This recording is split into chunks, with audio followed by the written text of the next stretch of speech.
Good morning and welcome to another episode of your favorite weekend current affairs and political analysis program, The Big Issue on City 97.3. My name is Godfred Akoto Boafo. It's a week that has been filled with controversy. Controversy regarding statements made by the finance minister regarding the state of employment in this country, or one would say unemployment in this country, urging the youth to move towards entrepreneurship because government payroll is full. Statement of fact, blunt truth. Either way, people have taken it how they want to take it. So they'll be breaking down those numbers because the TUC have also said that with an estimated 400,000 new entrants to the labor market annually, the unemployment situation remains Ghana's greatest challenge. So we're putting all these things together to discuss the state of the economy with the budget on the horizon. Debt also is on the horizon. If you've read the latest Bloomberg report, it does not make for pretty reading. We'll try and mash all this together in the first part of the conversation. In the second part, more controversy as Ghanaian music superstar Charles Nimensa finds himself in incarceration after a hoax involving a made-up shooting situation. It has brought up all kinds of scenarios. Yesterday as well, another popular musician, medical, also incarcerated for displaying a firearm on social media. Questions have come up about, is this a new face of the Ghana police? Is this how the law is supposed to operate? What are the options? How are people supposed to go about this? A cry for attention. We'll try and make sense of this rather intriguing topic as well in the second part of the program. All this in the next 3 hours on The Big Issue.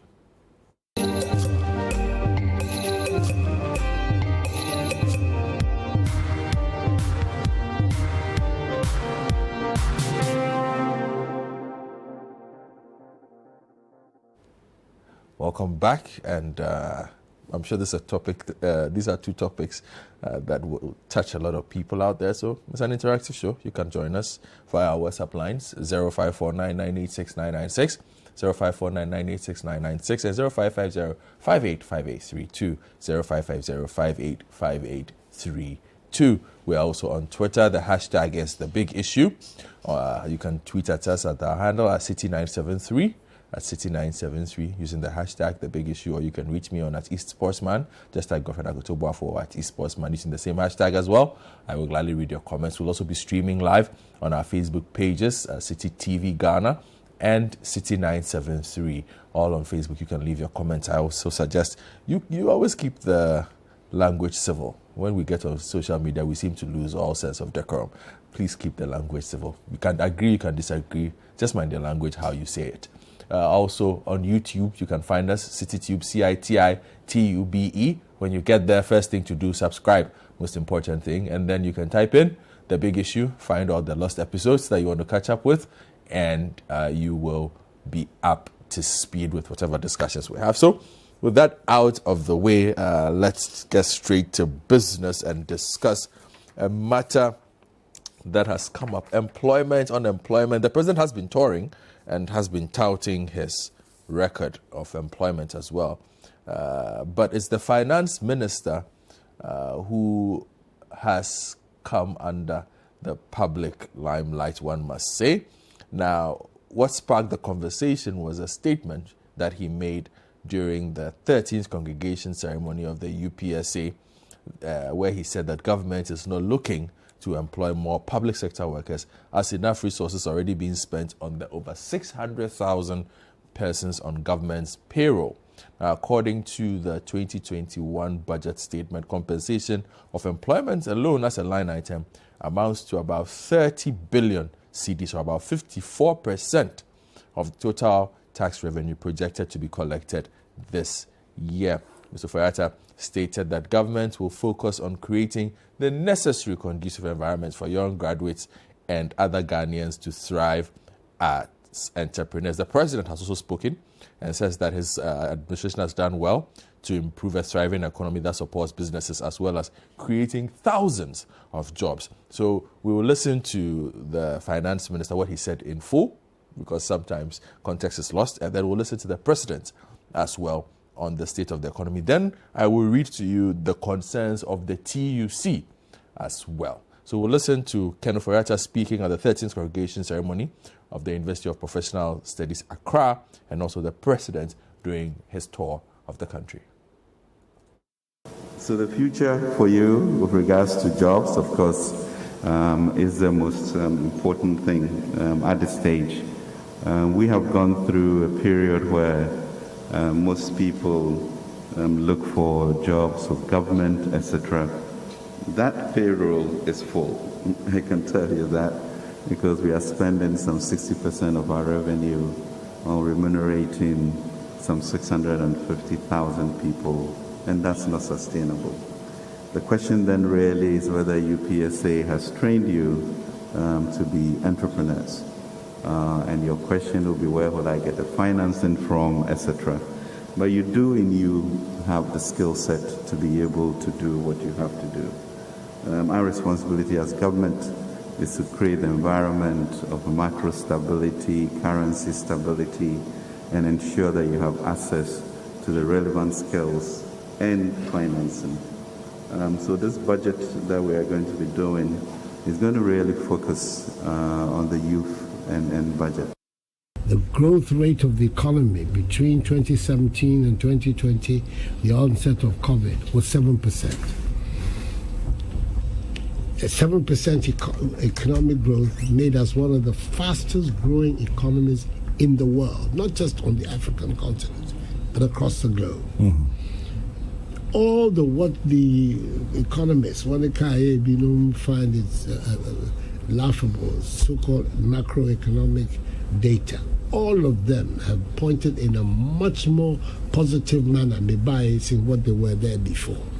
Inflation came down from nearly 16% to single digit, and it is now just crept over 10%. Yes. Interest rates, 32% Today, they're hovering around up 20%. With every effort being made to bring them. All right, so you heard the president speaking there, and then also the finance minister, Ken Ofori-Atta, also speaking there. So we can begin the conversation. I can introduce my guest. I'll be doing this with one of my favorite persons when it comes to just having a general conversation about anything. Mr. Joe Jackson is Director of Strategy and Business Operations, DLS Finance. Joe, good morning.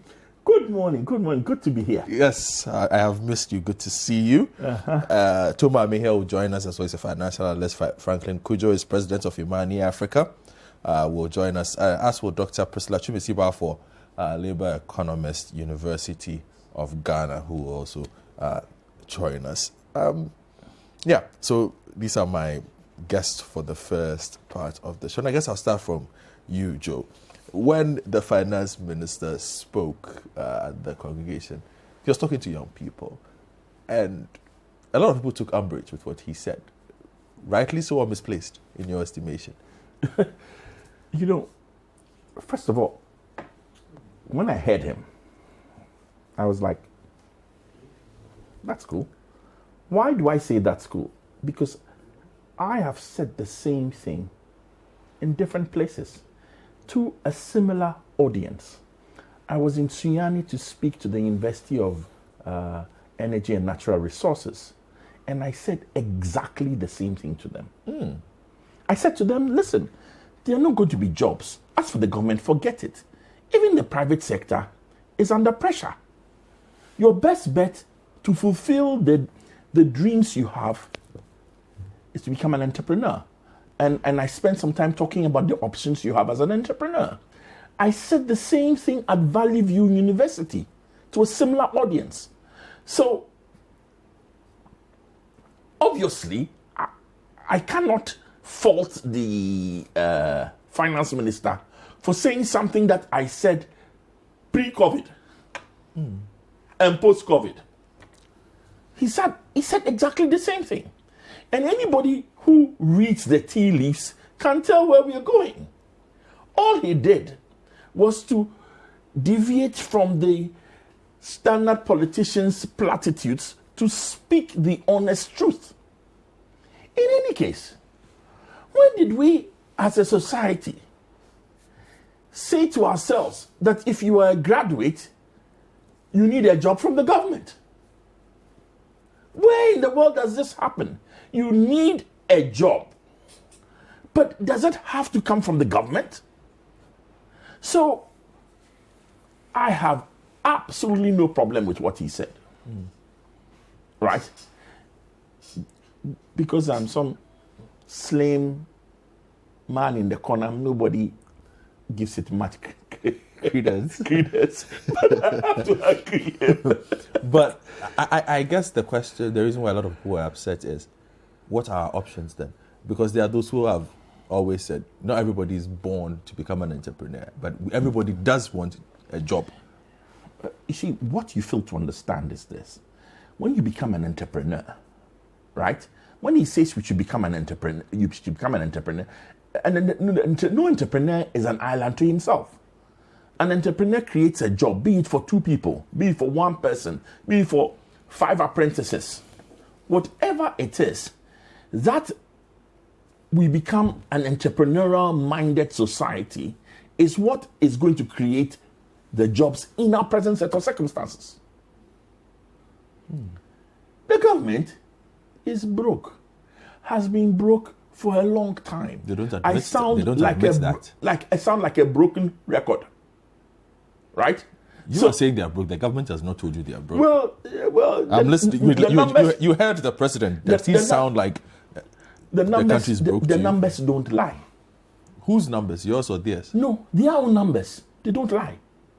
The government's own numbers don't lie, and they are flat broke. It's not even something that can be disputed. The government is broke. Period. It's take it home, put it in your pocket, and let's start working. So what do we do? Okay. And by creating entrepreneurs, right,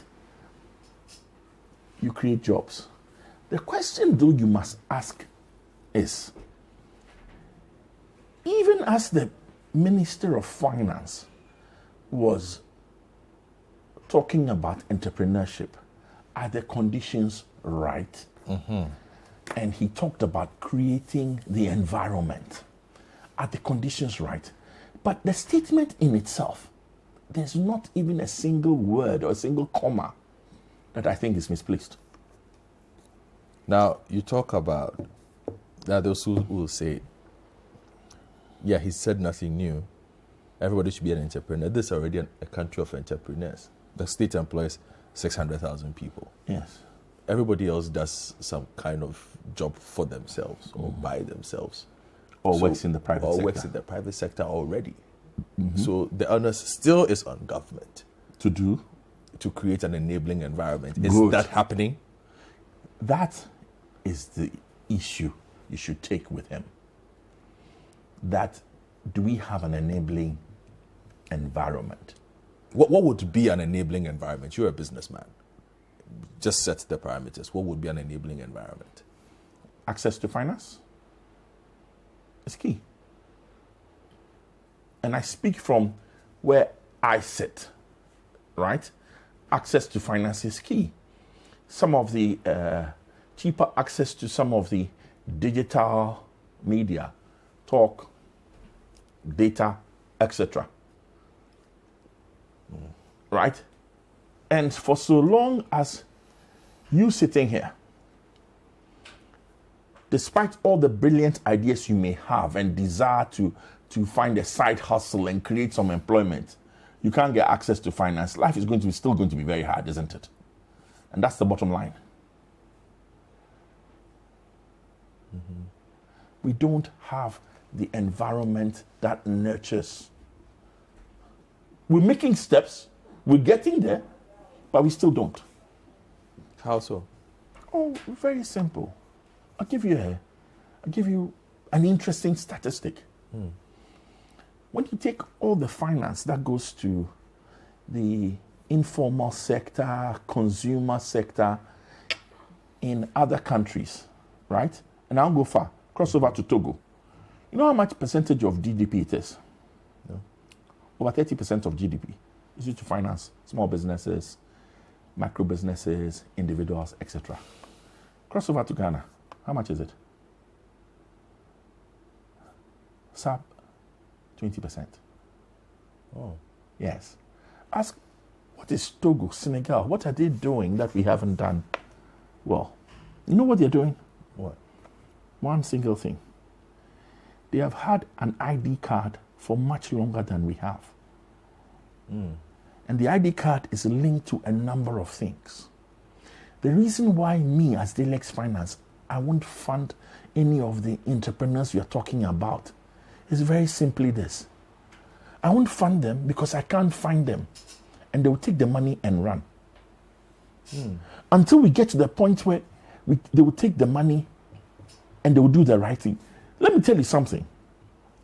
If the Ghana card was working properly, as it should, I guarantee you that the financial sector will take another 40 billion and dump it with because they'll get the money back.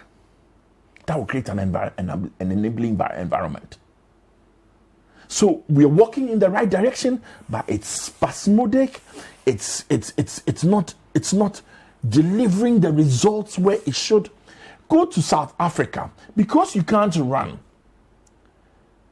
debt to consumers, MSMEs, is over 100% of GDP. If you take Ghana's GDP, what? 50 billion? We're saying the private sector could do that in 2-3 years. If you were doing the Ghana card right, if it was not just some silo sitting with NIE, such that banks can have access to it, financial institutions can have access to it, it's linked to SNET like they're trying to do, it's linked to your phone like they're trying to do. Otherwise, what happens? How many people do we not know who took a loan from MTN, quick loan, and say, that just shows you what we will do with the money if you release any money. So the environment is not right. But let's work at creating that environment. So we see the Ghana card coming into play. Yes. At least that is part of creating. It should be accelerated. It should be focused. And because you see, as soon as you start from the premise that the government is broke, any effort to improve your standard of living, your quality of life, has to come from the private sector. So all efforts should be, we're talking about the budget, we should be asking, what is the budget doing to make things easier for the private sector? Don't tell me about what the government is doing. What the government is doing is all rhetoric. There's no money, they can't do it. Or they're going to borrow more. But then the government talks about things like NAPCO. Please. That is a pretense. The government pretends to create a job. The people who have a job pretend to work. And the government pretends to pay. That's why NAPCO guys are still complaining all over the place that they have not been paid. It's just a pretense. So what happens? So you got some free money from the government for pretending to work. For a while. And now it's ended. You're back to square one. So it was never... It was never sustainable. A sustainable solution. It was never a sustainable solution. Even as a temporary measure. No, it wasn't. How could it be when and you talk about the second part of our conversation where we're talking about borrowing? Yes. The reason why we are borrowing is that we are broke. And we are broke because we've been spending money that we don't have. Anybody who's broke spends more than his income, isn't it? That's a simple analysis. Government has been spending more than it has. The issue is that, is unemployment the greatest threat we are facing? Yes.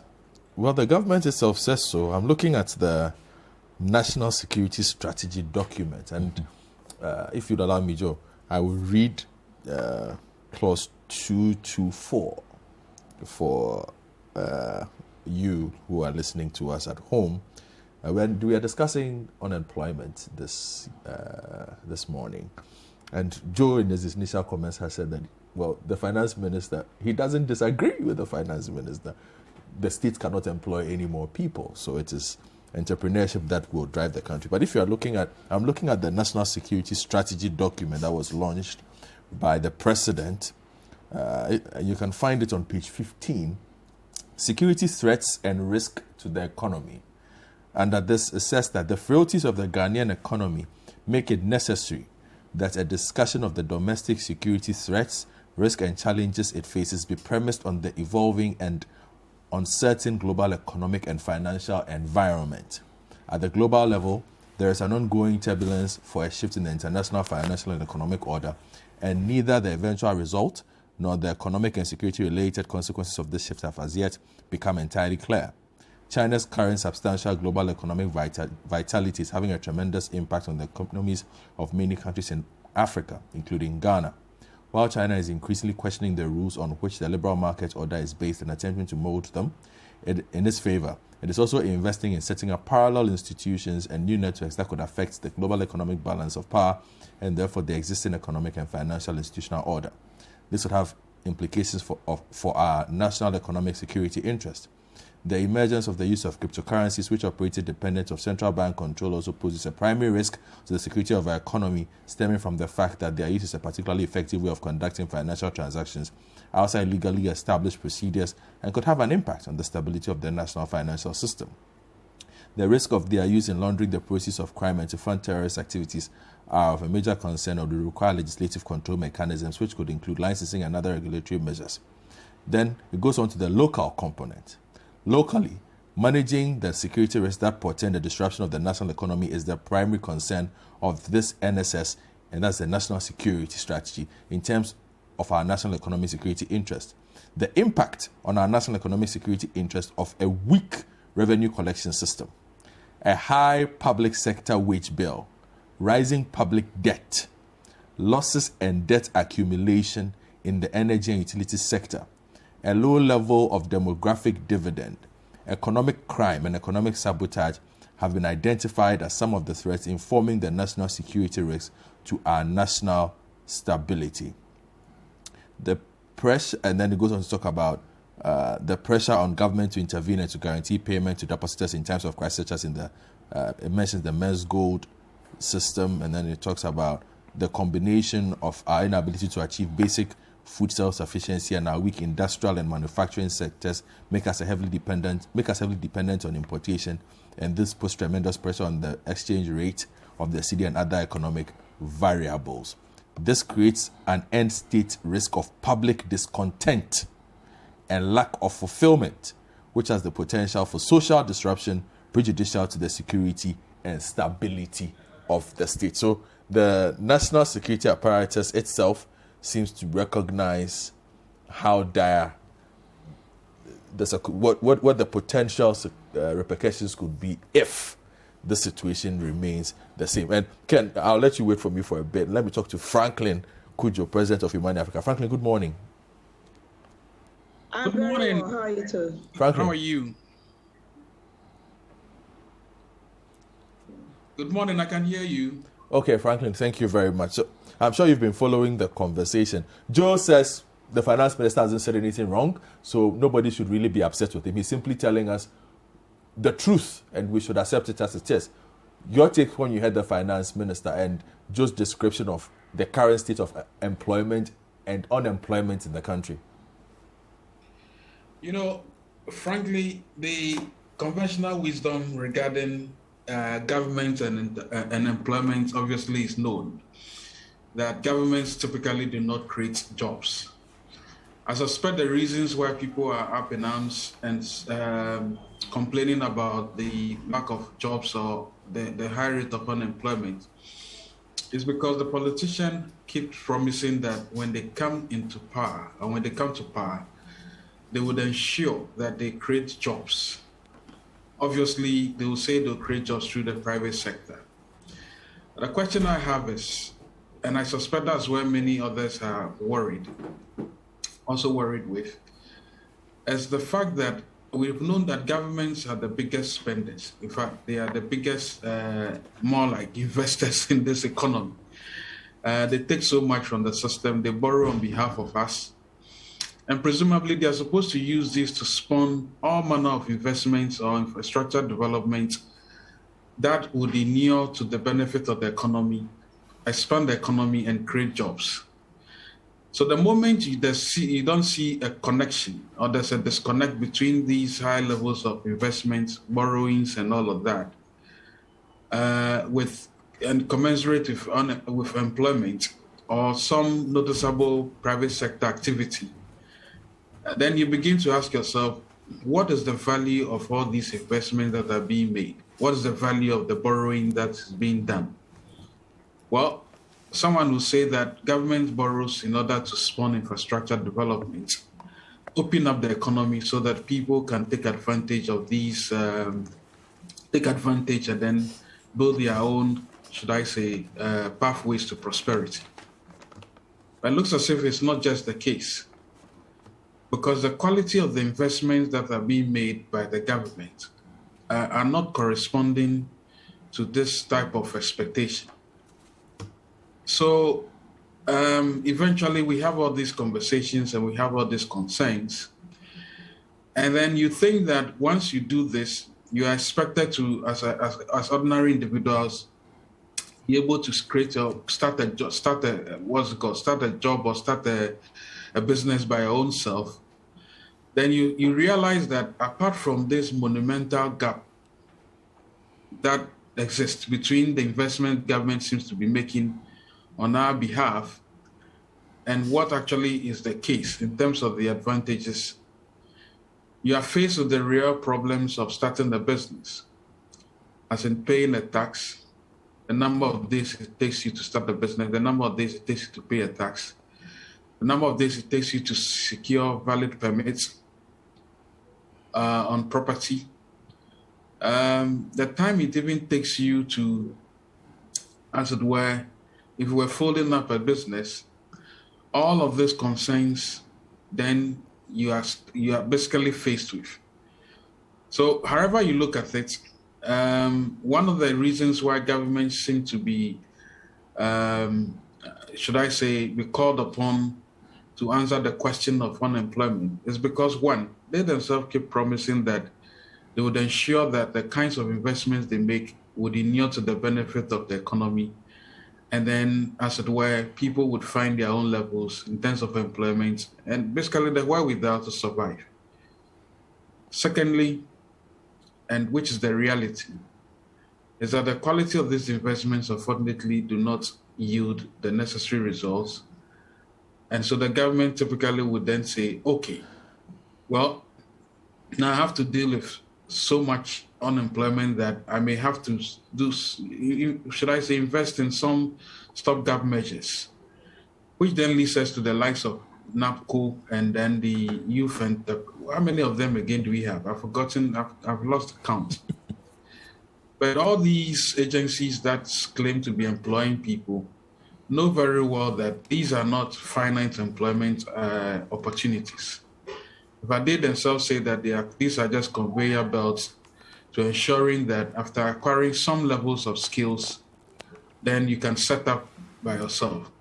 And as Joe has said, you may acquire the skills through some of these crochet campaigns, but at the end of the day, the wherewithal to stand on your 2 feet, unfortunately, will not be there. So it's a broken record, as Joe keeps saying. I don't think this is the last we are hearing or we are going to hear about unemployment, but certainly it calls for some deeper introspection because we've had time with that number, series of elections where prospective governments have told us that they'll fix the economy, fix the unemployment situation, and then in actual fact, we never get to see that done within their time. So it's an ongoing conversation, and there's every virtue in starting private businesses because, clearly speaking, those are more sustainable, given an environment that supports it as well. You cannot be borrowing at double-digit interest rates and then hope that you survive the next. And then, the next round when you probably need more funding to expand, because you're just not going to grow. So I wonder how the likes of, Joe is a practitioner, so he interfaces with entrepreneurs and people who want to become entrepreneurs. And so he's the best person to tell us exactly what the barometer of, should I say, employment really looks like in the country. But from where I sit, I look at the high-level conversations of governments, of prospecting governments claiming that they can solve the unemployment problem. And unfortunately, they borrow too much on our behalf, and we do not see the corresponding effect. We will get to the borrowing side, but let me throw into the mix now also the concerns of the TUC on this particular matter as I bring in Dr. Priscilla Chumesi-Boafo. She's a labor economist at the University of Ghana. Then I'll talk to Toma Ame here as well on this matter going forward. So the Trades Union Congress has observed that an estimated 400,000 new entrants to the labor market annually, that with 400,000 new entrants to the labor market annually, the unemployment and employment situation remains the greatest challenge in the country. It corroborated the position of analysts who have said that joblessness among young people in the country is a time bomb which is bound to explode in a matter of time if nothing immediate is done about it. And there's a quote from the TUC that says, that is why the TUC has always supported direct government interventions that offer jobs, particularly to young people in priority sectors of the economy, and it is in the same spirit that we support the ongoing recruitment in the security sector. We expect the government to give every Ghanaian the opportunity to be part of the economic development process through massive job creation in both the public and the private sectors of the economy.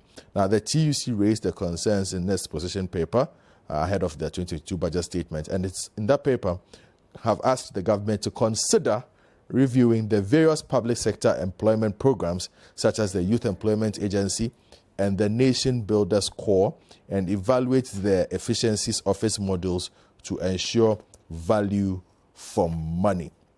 Then also, you add that to, so 400,000 new entrants a year, and you look at the graduates who are also being produced annually by Ghanaian universities. We are looking at 60,000, 68,000 annually from Ghanaian universities, with only 10% of graduates finding jobs after their first year of completing school. So I want to bring in Dr. Priscilla Chumesi-Boafo. Dr. Chumesi-Boafo, good morning.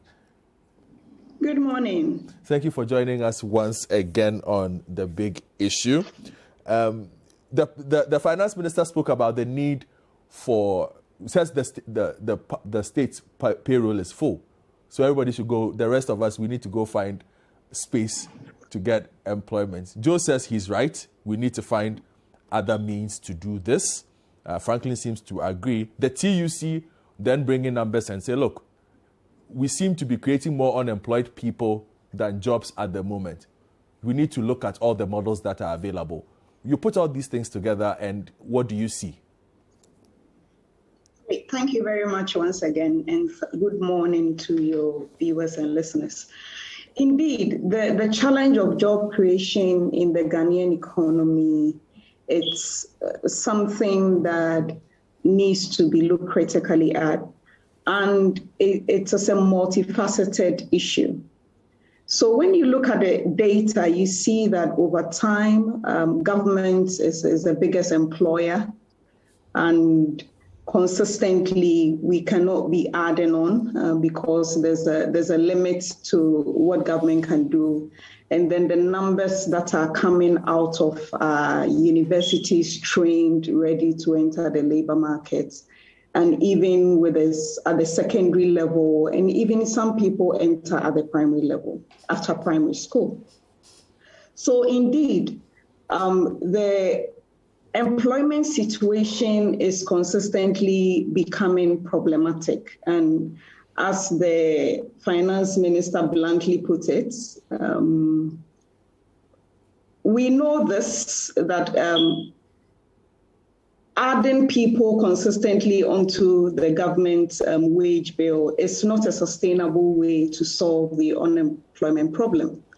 What we need to do as a country is to look critically at the private sector. And like we always say, the private sector should be provided with all the necessary suitable business climate so that they flourish, they grow, and for that matter, they create the needed employment. The challenge in Ghana is that you find that the private sector is not expanding as we expected it to expand.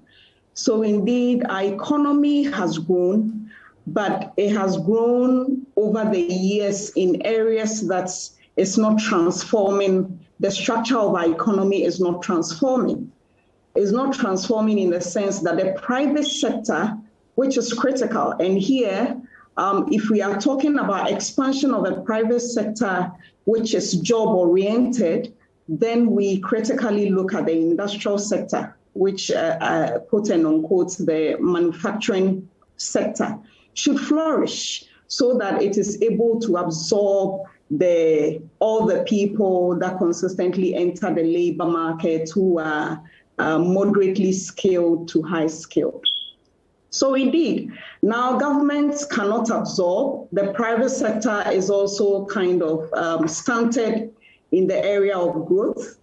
So the challenge is that people need to find ways to get something growing. The challenge I have with this issue of consistently we throwing in entrepreneurship is the whole idea that, truth be told, not everybody is an entrepreneur. Not everybody is born a business owner. Because when you look at the statistics, you find that a lot of businesses are formed, but barely live to see 1 year after establishment. When you look at the data, you find that indeed in Ghana, after the 5th year of formation of businesses, you are looking at probably just 20% surviving. So in that regard, so long as we push for people to enter, be creative and create jobs, we also need to accept the fact that not everybody can set up on their own.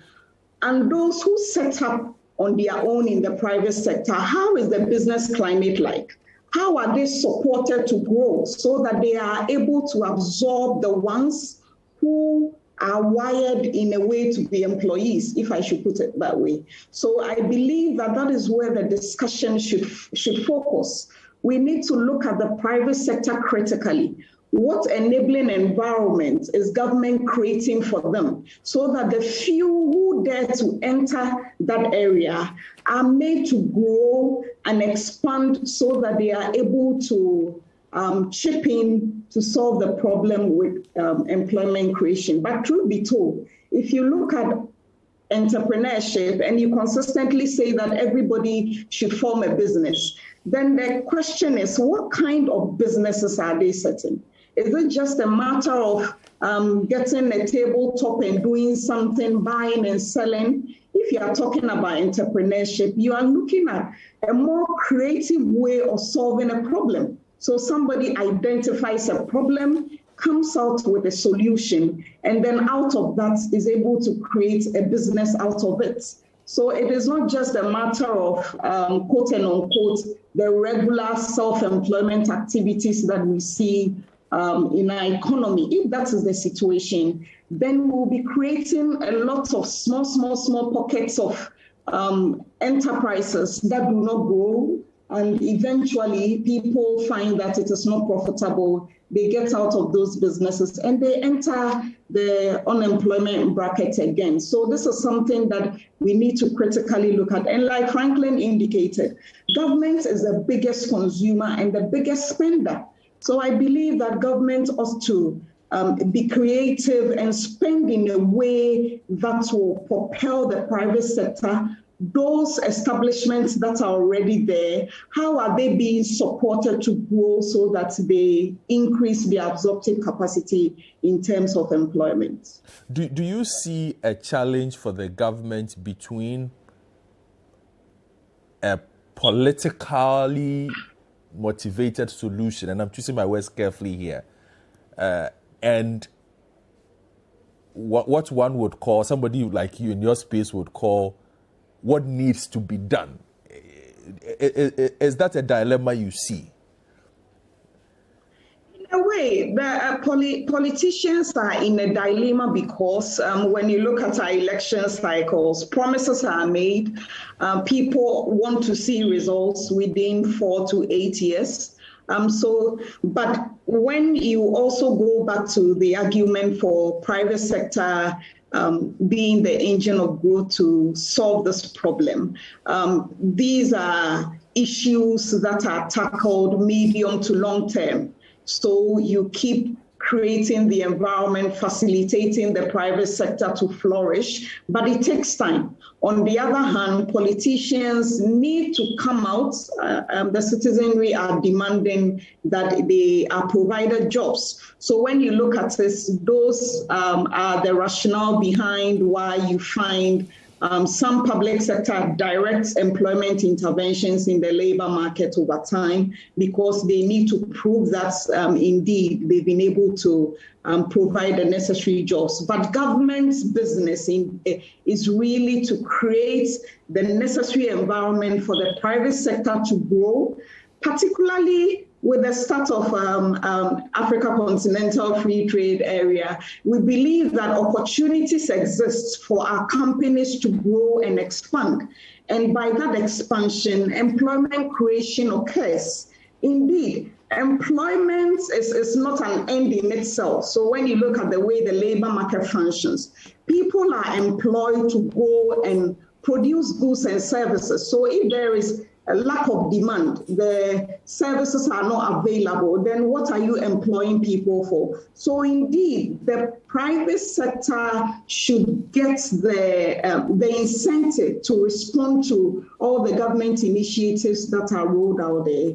But the dilemma is that, yes, when it comes to politics, they have to show that they have created X, Y number of jobs. And that is where you find that over time, most of our politicians, almost all of them, are impatient.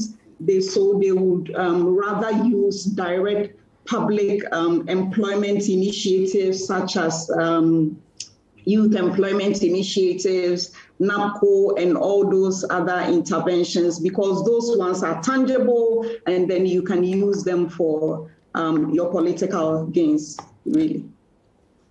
My final question to you on this part before I come to Toma is, if you looked at, let's say, a quarterly report from the US on labor, you would see, okay, in this quarter there are vacancies for 2,000 plumbers, 900 carpenters, 600 electricians, or X number of persons, and these are the gaps that we need to fill.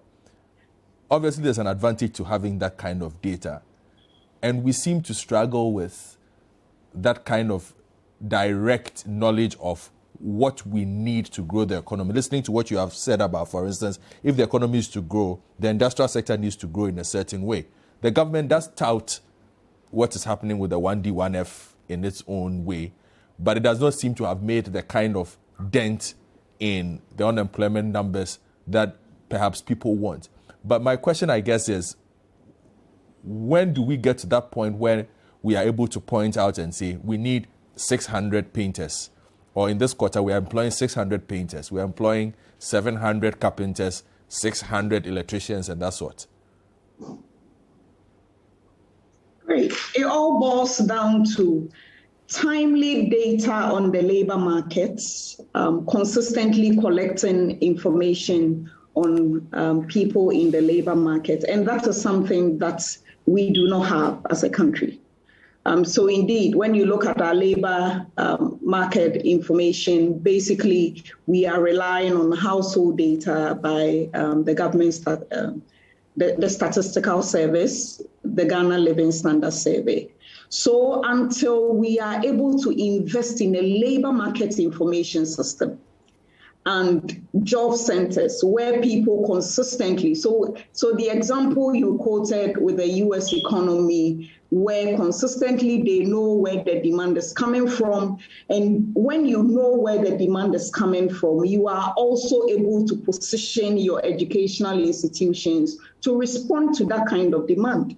So, for example, you need electricians, you need plumbers. So you ask your institutions to focus their attention, particularly your TVET institutions, to focus and develop those kinds of skills. But we don't have it.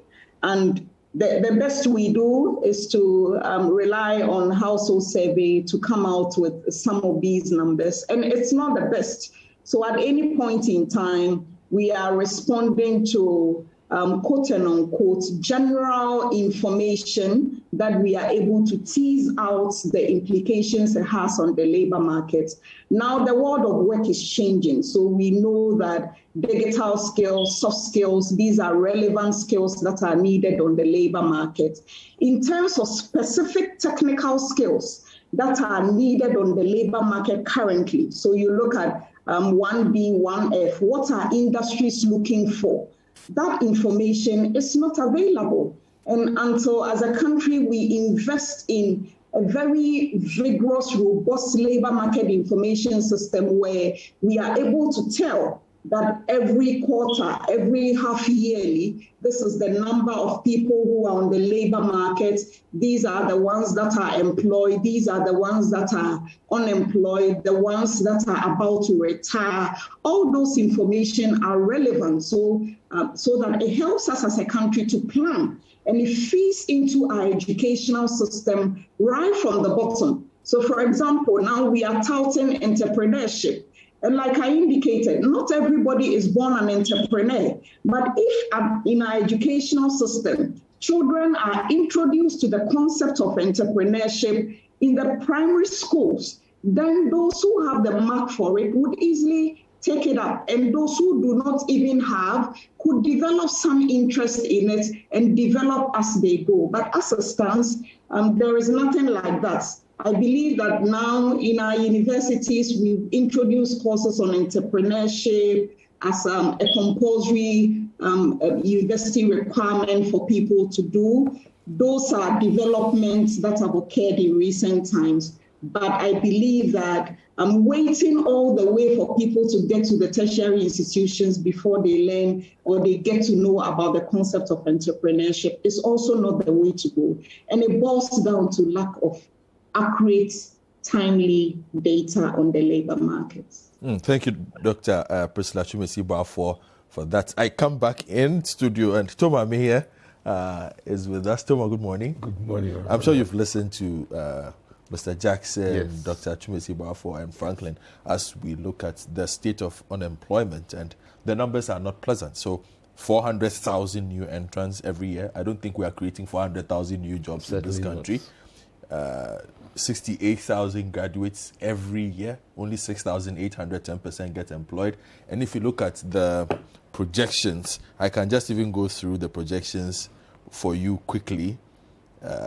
So average graduate produced per year, so 68,000 in year one, you will be looking at 68,000 in year two, 129,200 year three, 190,000 year four, 251,000 year five, 312,000. So that is the projected increase year on year of unemployed. This is just the graduate section of things.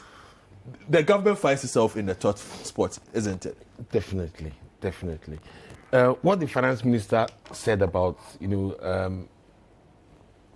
government not having vacancies is true.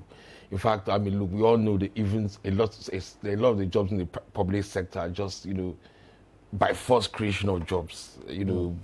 Duplication of institutions and their functions and all that, just to get people in there. But so the question now becomes, how does the private sector create jobs? All right. I don't pretend to know it all, but there are two particular things I've identified. Okay. One is this, and this is a problem that faces all of us, and I keep saying this over and over again. Look at the structure of your economy. You import virtually everything, right? And don't forget, when you're importing every kind of product, you are creating jobs abroad, not here. And you pay for it basically by three things. One, cocoa, fine. It takes care of 800,000 households. Gold, enclave industry, how many jobs does it create?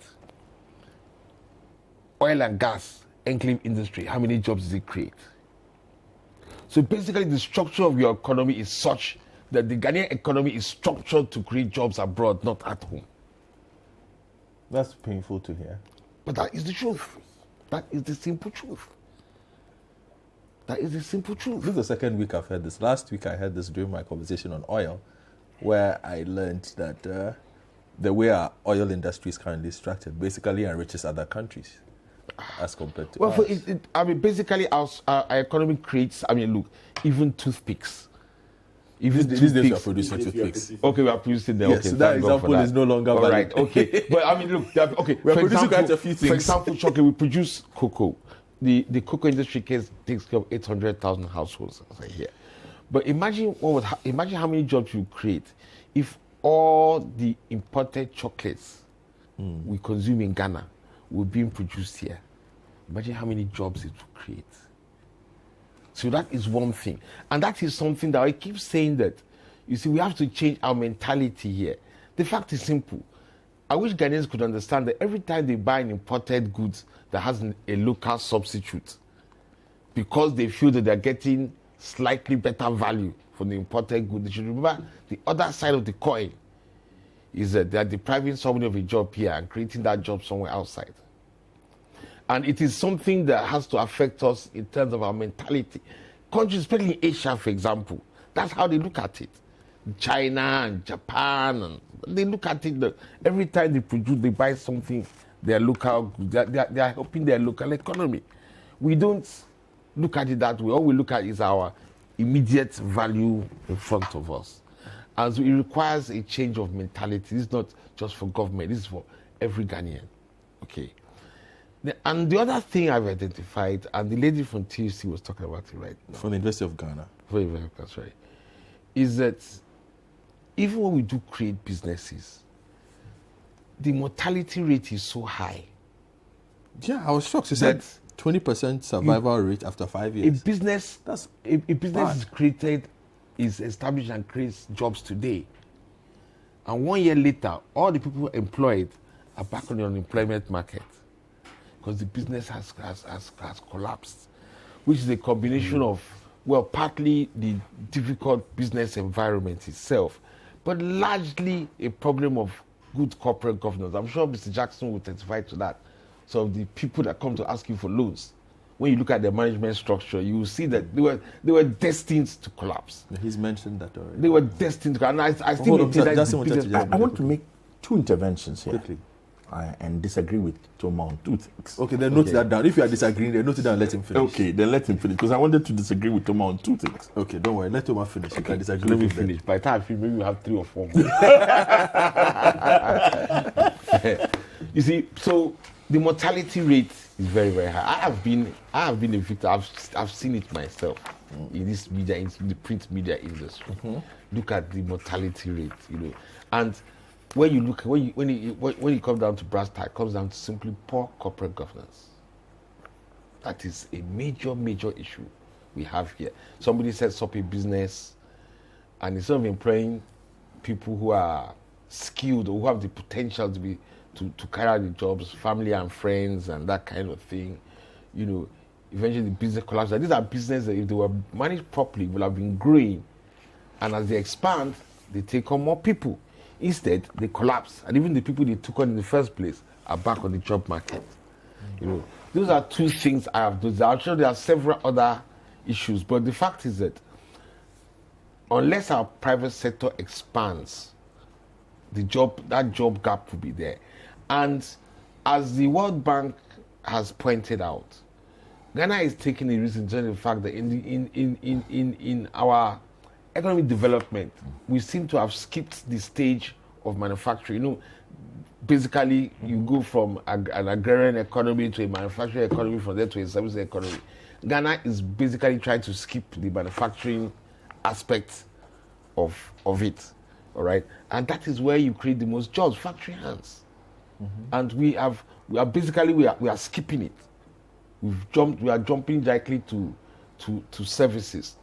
And of course, one problem there is that if you don't have the manufacturing companies in place, who are the service companies going to service? So I think that is a very, very major problem we have. We need to expand our manufacturing base from cottage industry to large scale industry. That will create a lot of jobs rather than use enclave industries to finance the import of everything under the sun and create jobs in Asia and Europe and America and everywhere else except Ghana. Joe, quickly, before I take my first break. First of all, the buying decision, it's never a patriotic one. It's an economic one. Okay. It's your pocket that determines what you buy. The reason why we don't buy the local, sometimes because local is expensive. Or sometimes it's just not available too. And so it's not available. So one of the things when we talk about the enabling environment is to be able to get local cheaper. And unless we can get local cheaper, it won't work. And then there's another statistic that has been quoted, was initially quoted by Dr. Chumesi Bafo, and got you distressed. And it's the attrition rate in MSMEs. Listen, the global attrition rate is around 40%. So 20% actually disputes that is as low as 20%. I think it is much higher. But there's nothing wrong with that. There's nothing wrong with that. MSME businesses will, you see, you're trying things out. You create jobs. Some will work, some won't work. But in that whole process, right, it's look at it as a 2 steps forward, 1 step back, but you're moving. What we're doing is that we're not moving the 2 steps at all. But there's nothing wrong with the attrition rate. It is global. It is not particularly unique to our situation. There are things we can do better. There are services we can provide. There are business hubs, business matching, markets to producers, venture capital. There are a lot of things we can do to improve these things. But first of all, I think the 20% is too low. It's much higher than 20%. Because globally, it's around 40%. And I also think that... I think she's talking about formal sector, registered companies. That's, she's talking about the attrition rate there. If you add on the informal sector, of course, it'll be much, much, much. It's a huge attrition rate. But that's not the end of the world. Right? What worries us is that we are not just creating the jobs. And if there's a mentality change, it is that almost everybody should try their hands at being an entrepreneur. Because in doing that, then we will get to know those who are truly good at it, those who will survive, and then they will create jobs for others. Thank you very much, Joe Jackson. From? I will take a quick break. First part of the big issue with Dr. Priscilla Chumesi Bafo, Toma Emi here, Franklin Kujo, and Joe Jackson. When we return, we will wrap up on this and then talk about debt as well. Welcome back to the big issue as we discuss the unemployment and employment situation in the country this week. It's been the subject of heated discussions across the country, born out of statements made by the finance minister that the public sector is full, and so persons should look into entrepreneurship as a point of employment. Some have agreed, some have disagreed, some said it was insensitive, some said it's a sign that the government is not working. But we've tried to make sense of that this morning. Your comments are also welcome. 0549986996, 0549986996, 0550585832, 0550585832, and also on Twitter at City973, at City973, or at Godfrey Akutobuafo. The hashtag is the big issue, hashtag the big issue. Also streaming live on Facebook on City TV GH and City973, our Facebook pages as well. So you can join the conversation with Franklin Kujo, Joe Jackson, Dr. Priscilla Chumesi Bafo, Toma Ame here on this. I'll be jumping into debt in the next 5 or so minutes. But I want to hear from Dr. Twumasi Barfour so that I can wrap up this conversation, and then Franklin as well. And then I will move on to the debt side of the conversation. So, Dr. Twumasi Barfour, I'm coming back to you. I'm sure we've heard all the points now, what needs to be done. And I'm sure if you also have responses to Joe and Toma, you can go ahead and make those points. But we'll wrap up this part of the conversation after you. Thank you very much. I indicated, so the problem of job creation, the private sector should be the engine that drives the process. And like Joe and your other panelists have indicated. Yes, thank you. Indeed, the reason why some of us get a bit worried with the problem of entrepreneurship is that indeed the statistics indicates that there is a lot of attrition that occurs over there. And the 20%, I was looking actually at formal sector establishments. So indeed, if you want to look at a sustainable way of creating employment for people's livelihoods, then you don't want a situation where there is that kind of vulnerability that is introduced in what people do. So people set up jobs to employment, whatever activity they are doing today, they have a job, but within 6 months, 1 year, there is nothing, they come back onto the labor market. So as a country, we need to have a bigger discussion and find innovative ways so that people get productive and sustainable jobs to be able to maintain their standards of decent living. And if that is the situation, then it means that those who do not have the mark for entrepreneurship cannot go into that group. And in as much as we want to encourage everybody to set up something, to do something, we also need to bear in mind where the demand is coming from. And I am happy that your panelists are indicating that our lack of consumption of domestically produced goods and services is also a major challenge that these same entrepreneurs will face, because if the demand is not there, you go to the shop, you pick the one that is imported relative to what is produced over here. Then the question is, where will the demand come from for these people to make something out of what they are doing, to be able to employ themselves and employ others as well?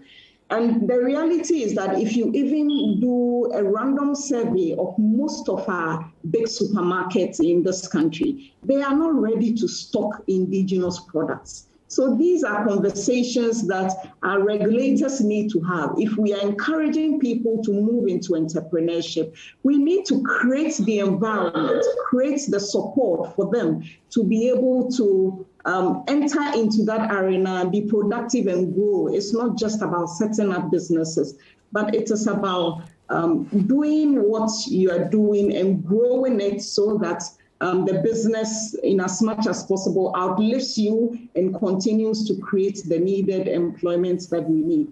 But whatever angle government takes, the private sector is critical in every economy, and there's nothing we can do about employment creation problem if the private sector is not growing.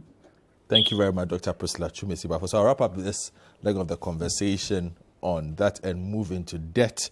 And just 3 days ago, and I'm adding this because the debt is also fueling the unemployment. So it's not like these are two disconnected topics. They are quite connected.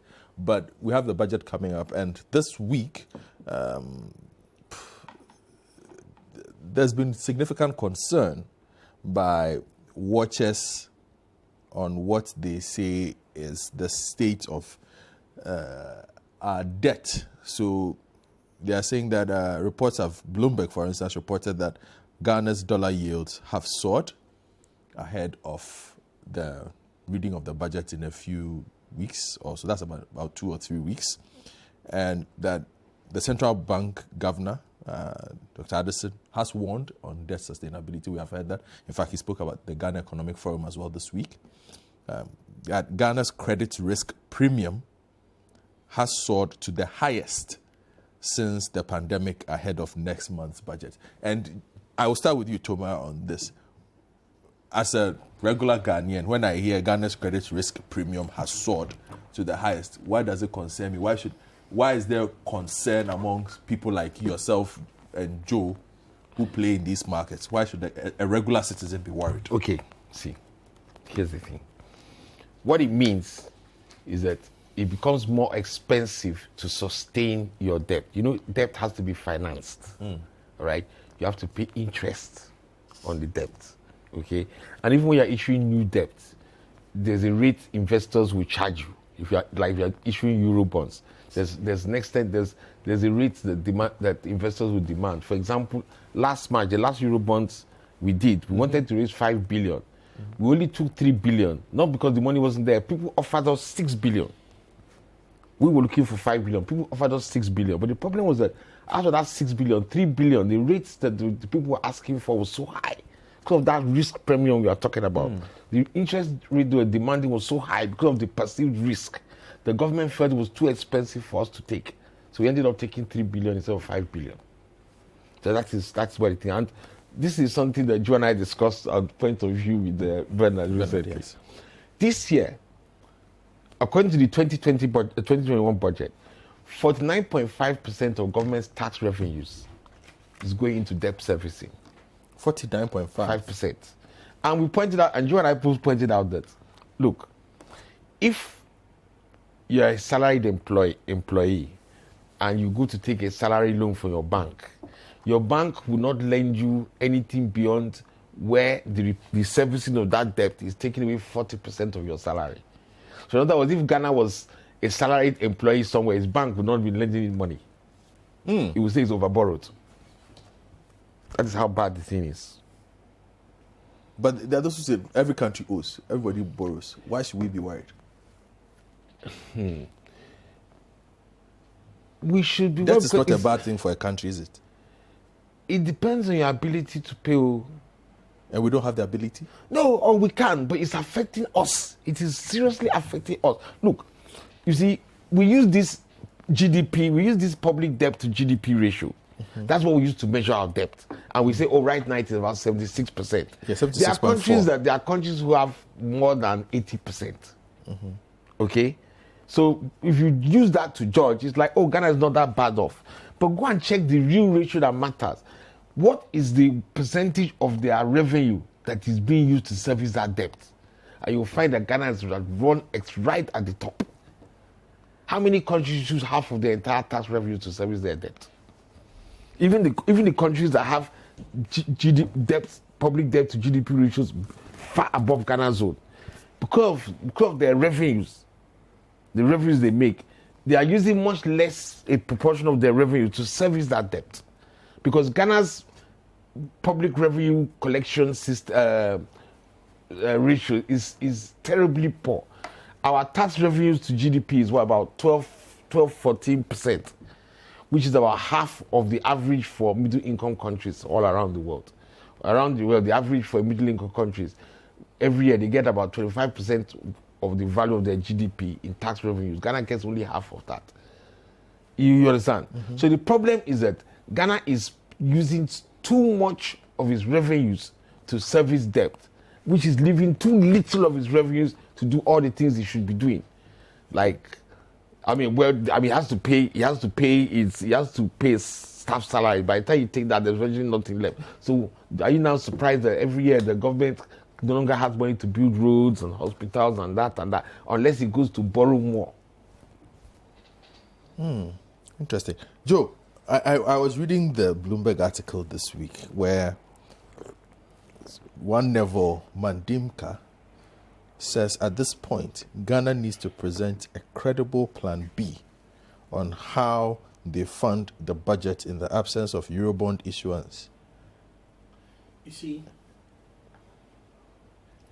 the guys who lend you money, they are not stupid. They know what is happening in your country. all that this does is to lay it open for all of us to see that really our backside is now open to the whole world. In truth, it's very simple. Godfred, if you are paid 1,000 cedis a month and you spend 500 cedis or 495 cedis paying interest on the debt you owe, what will you describe? Fancy my back is saying, I'm serious. Don't say that. Don't say you don't know what you are broke. You're spending too much money. And that is the problem. You see, there are countries who owe 130% of their GDP as Public debt. as public debt. That's not the problem. When you look at the tax they collect, go to the US, it's over 100%. But guess how much the US uses to service of its revenue? It uses to service public debt, 10%. We haven't hit 80% yet. And yet we are doing 49.5%. 49.5%. To That is service our really debts. the crux of the problem. So if we were generating more domestic revenue, this wouldn't be too much of a problem? If we're generating twice the domestic revenue we're generating, nobody will worry about it. We'll get more money than we need. It is the issue with our debt is an issue of tax revenue. And so when you sit, and because of our politics, there's a huge push to reduce that revenue because fuel prices are going high, then we start to worry even more. But fuel prices are going high, Joe. But they're They going affect high us. worldwide. Energy prices are going high all over the world. It's not unique to Ghana. Our You suffering see, is different. some of our suffering is different because what we mismanaged our affairs in times past. But today's reality is today's reality. Each time we push for lower taxes, we can't borrow.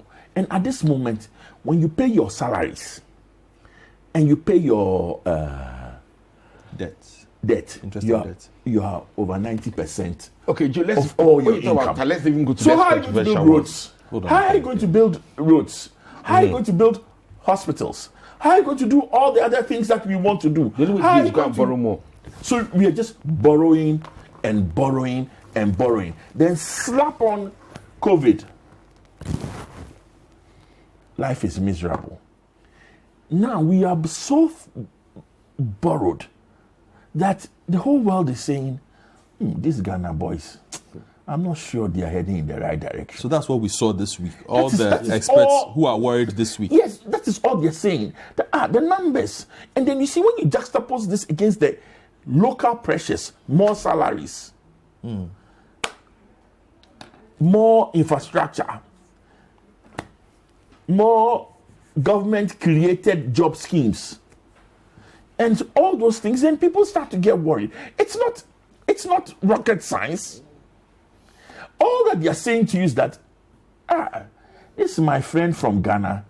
He's not credible. We should stop lending to him. I'm not sure he can. Then, I mean, you know, If I have to lend him, then he has to give me high interest, because I don't know where it's going. And that's why they say the plan B is that suppose the interest rate is that high when you go back to the Eurobond market.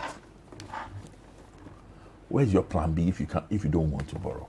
And that's why the article clearly says that most probably the only plan B, credible plan B in town is the IMF. we can Which we borrow, don't want we to. can borrow Pardon? cheaply. Which we don't want to do. Why But don't you you might want have to? to. What What are political our statements have been choices? made about exiting the IMF and Okay, no, whatnot? okay, that one. See, look, the problem is here is largely political. The Akufo-Addo government believes in supply side economics.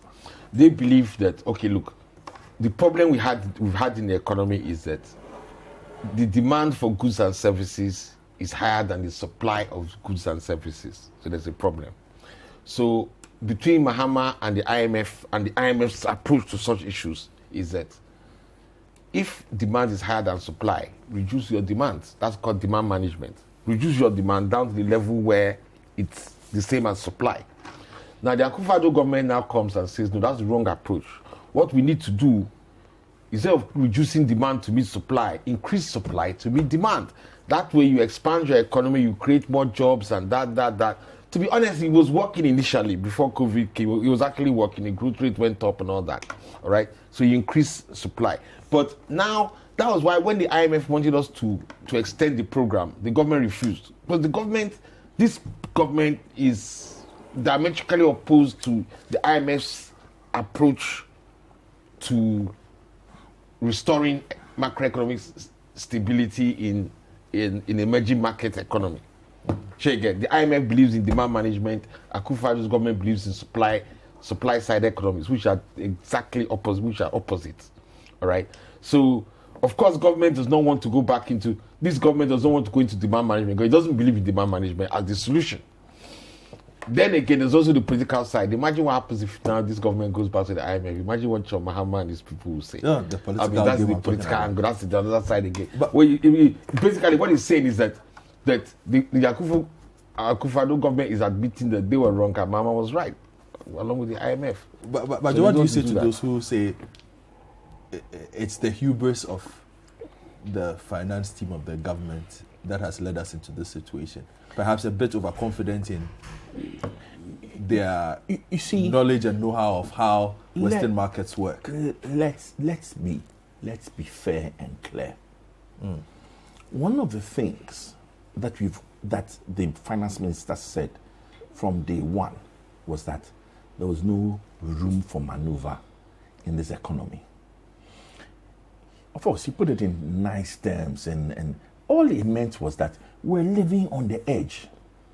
Anything else hits us, we will topple over. And that was COVID. And it was COVID. But before that, the numbers looked great. We were being told everything is fine. But that's what Thomas is telling you, that listen, you are being paid 1,000 cedis, right? You are spending, committing to spend 1,002.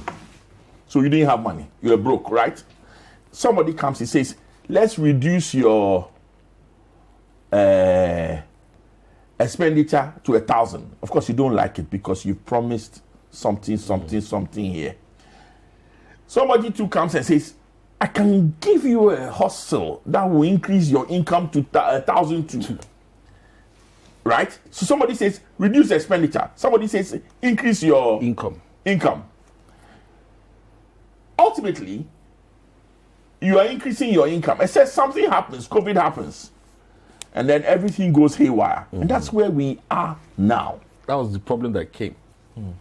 And right now, why at the beginning of the in the middle of the year, when there were some people were mooting that we're heading towards food shortage, right? That's why there was such a panic. Because if you add where we are now and you slap on a food shortage, we'll go into a downward spiral. There's no room. There are two sides of an argument. We can't settle who was right at this table. Right? Life happens. Some people tell you have to be prudent. You can't just keep spending like that. Somebody say, oh, don't worry, I'll increase your revenue and you'll be okay. But those sides are, that's the crux of the political argument. What are your thoughts? And Franklin, just bear with me for 2 minutes, who say that apart from the debt service to GDP ratio, the composition of the debt also matters. And it looks like our problem is that the external component of the debt outweighs the domestic. It's a major problem. First of all, our external component is very high. But there's an even worse part to it, that even the local component, the amount of the local component held by foreigners is even higher. So, yes. Really? Yes. And we are paying astronomical rates on those things. And so, if anything goes wrong with and let me tell you how bad it is. If anything goes wrong with our foreign currency, our CD, you see a flight It happened in 2019. That was why, remember when Ghana had the worst performing currency in the world? That's what happened in 2019. When we were about to leave the IMF program, and there was some level of panic that we would not handle our affairs well. And the foreign commentators were also pointing out that we're heading towards an election year where we normally do badly as well. And there was serious flight. A lot of foreign people who do not domestic, like what Joe is talking about, started taking their money out. That is why our currency crashed. And we had to rush to go, we had to speed up going to take a Eurobond loan to cover the gap. It was so bad that time that we actually went to go and take a loan from, I think, Standard Chartered Bank, the International, the PLC, as bridging finance. Yeah. While we were rushing to arrange the Eurobond loan, we went to go and take a large amount from Standard Chartered on the basis that lend us this bridging finance. When we issue our Eurobond, then we'll pay you back. It was that bad. Because of the flight of capital that was going out, just like what Joe is talking about. So the structure itself is problematic because really, our debt is in the hands of foreigners. Both local and external. Both local and external. Yes. Of course, external is external. It's not. Most of our, it's the local component I'm a bit surprised about. Most of our local domestic debt of 2 years tenor upwards is held by foreigners, not by local investors. When you say foreigners, what do you mean, like foreign investors? Okay, Living now abroad. Let's be clear here. You see, this government actually encouraged it for a reason. Because when you are borrowing locally, what happens is that there's only a stock of cedis. So when they use cedis to buy it, what happens? There's no money left to lend to anybody else in the economy. And the interest rates will go even higher.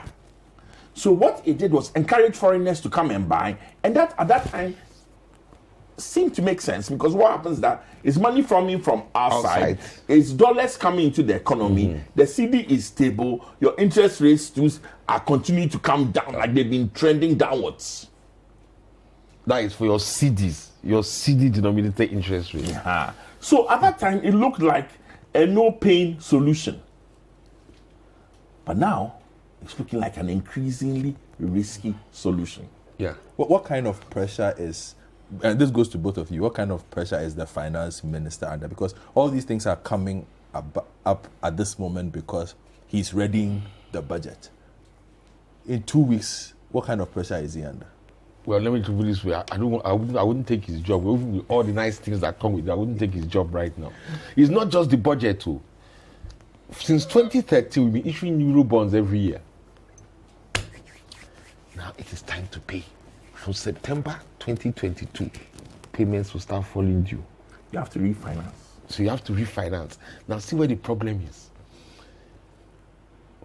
In recent times, interest rates have been down because of monetary easing abroad, because of COVID and all that. Now interest rates are about to start rising. Already the Federal Reserve Bank of the US has started tapering its bond buying program, which is a precursor to increasing interest rates because inflation is going up in the Western Hemisphere. Now, we are going to have to borrow a lot of money to refinance the Eurobonds which are falling due. We've bought some back. The government was smart enough to have bought back some of them when interest rates went down around the COVID period. We actually bought some of our bonds back on the secondary market. But we have a lot of money falling due every year from September 2022. A lot of money. And the way things are going now, if we're not careful, we might end up having to pay more. Already, we talked about the credit risk premium. People are scared about lending to Ghana. We're not careful. We're going to end up having to pay more to refinance the debt than the debt we are refinancing. I mean, in March, we refused some part of the money we were offered in Eurobonds because we felt the interest rate was too high. Now, what happens when you have a Eurobond debt which is maturing and the only money you are being offered is at a very high interest rate? You have no choice. You have to take it. If not, you will default. So you have to take the money at whatever cost. And that is the problem we're going to be facing year after year after year after year going forward. You see, every time we go to take Eurobond there, basically, if you see the materials the government takes in its roadshow, basically the idea is this. Now we produce oil. So as we are, since we are producing oil, we'll be getting more revenue. So when you lend us this money, that extra money we're making from oil will guarantee payments. And it's been going fine. This thing started, just check, remember, when was the first Eurobond we issued? It was in 2007 September. When did we discover Jubilee? July 2007. We issued our first Eurobond 3 months after we discovered our first oil. When did we do our next Eurobond? 2013. When did we discover 10? Just, if you follow it just coincides. And that is how government has been going around. Look, we've just discovered new oil fields, so money is going to come in, give us money, that. But the problem now is that all our recent discoveries, no one has been moving forward. That's why government now is desperate to even borrow money for GMPC to move the fields forward. Because look at Pecan is stuck, Afina is stuck. Now the depths are about to fall due. And we're not increasing our oil revenues from increased production. The only luck we have now is that oil prices are going up. But in terms of production, it's no longer increasing. Because the most recent oil fields we've discovered, we've not been able to bring them into production. Joe, any words? I go to Franklin and come back. Go to Franklin. Franklin, Yes. Joe, I'm sure you've been here. listening to the debt conversation we've been having. Like I said, this week, it's come up significantly. It's always amazing. It's always amazing listening to these two gentlemen. There's so much to learn. But I have just one question and probably a follow-up conversation on this debt issue. Well, so presumably, we'll be borrowing simply because we think we have alternate sources of revenue, which in this case would be the natural resource, oil, right? I mean, if you were planning your borrowing based on the revenue stream from another resource, then it presupposes that you're not borrowing with the right intent, because you're either borrowing for waste or you're just borrowing so that you do show projects. Because presumably when you borrow to undertake projects, the project themselves must be paying off. They must be returning value so that you do not have to proceed with other sources of revenue, which should be incremental and probably build your economy much better. But if it is the case that we've been borrowing and the quality of the borrowing, as in the way we spend the borrowed funds, are not commensurate with basic economics, as in the returns, rather than relying on some alternate sources of funding, then clearly I don't think this is even textbook economics. The other point I want to make about this debt issue is, the conversation about the impact of COVID. Well, let's not just look at one side of the COVID debacle. I suspect that COVID has also brought some blessings. We were significantly exposed to a lot of money. I'm sure Thomas and Joe Jackson, I'm sure you are aware of this. Of course, the quantum may not be the same as the amount of money we borrow, but we did get some significant amount of money. Has any of us seen any proper audits of the way we utilize those funds?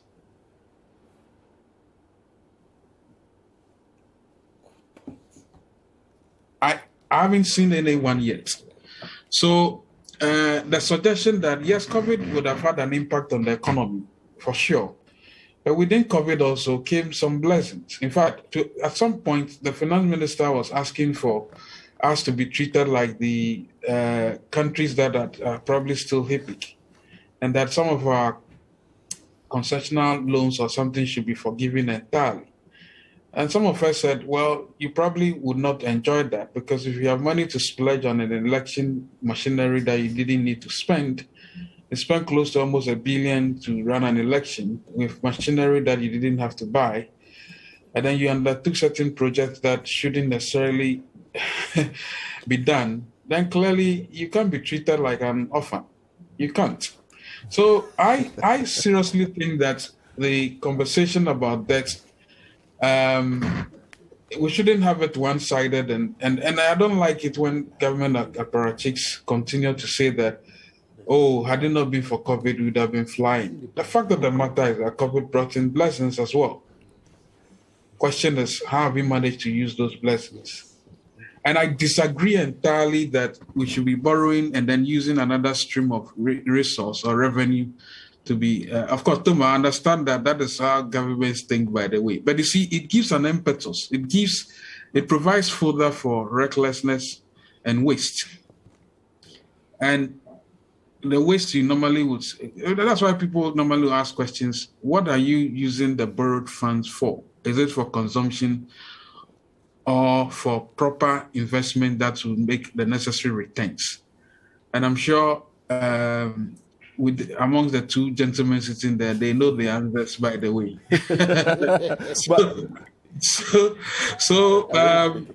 I'm just trying to put a spanner in the works and say that I agree that the conventional wisdom about borrowing is that, well, once you are able to use it for something proper, then you can continue to borrow.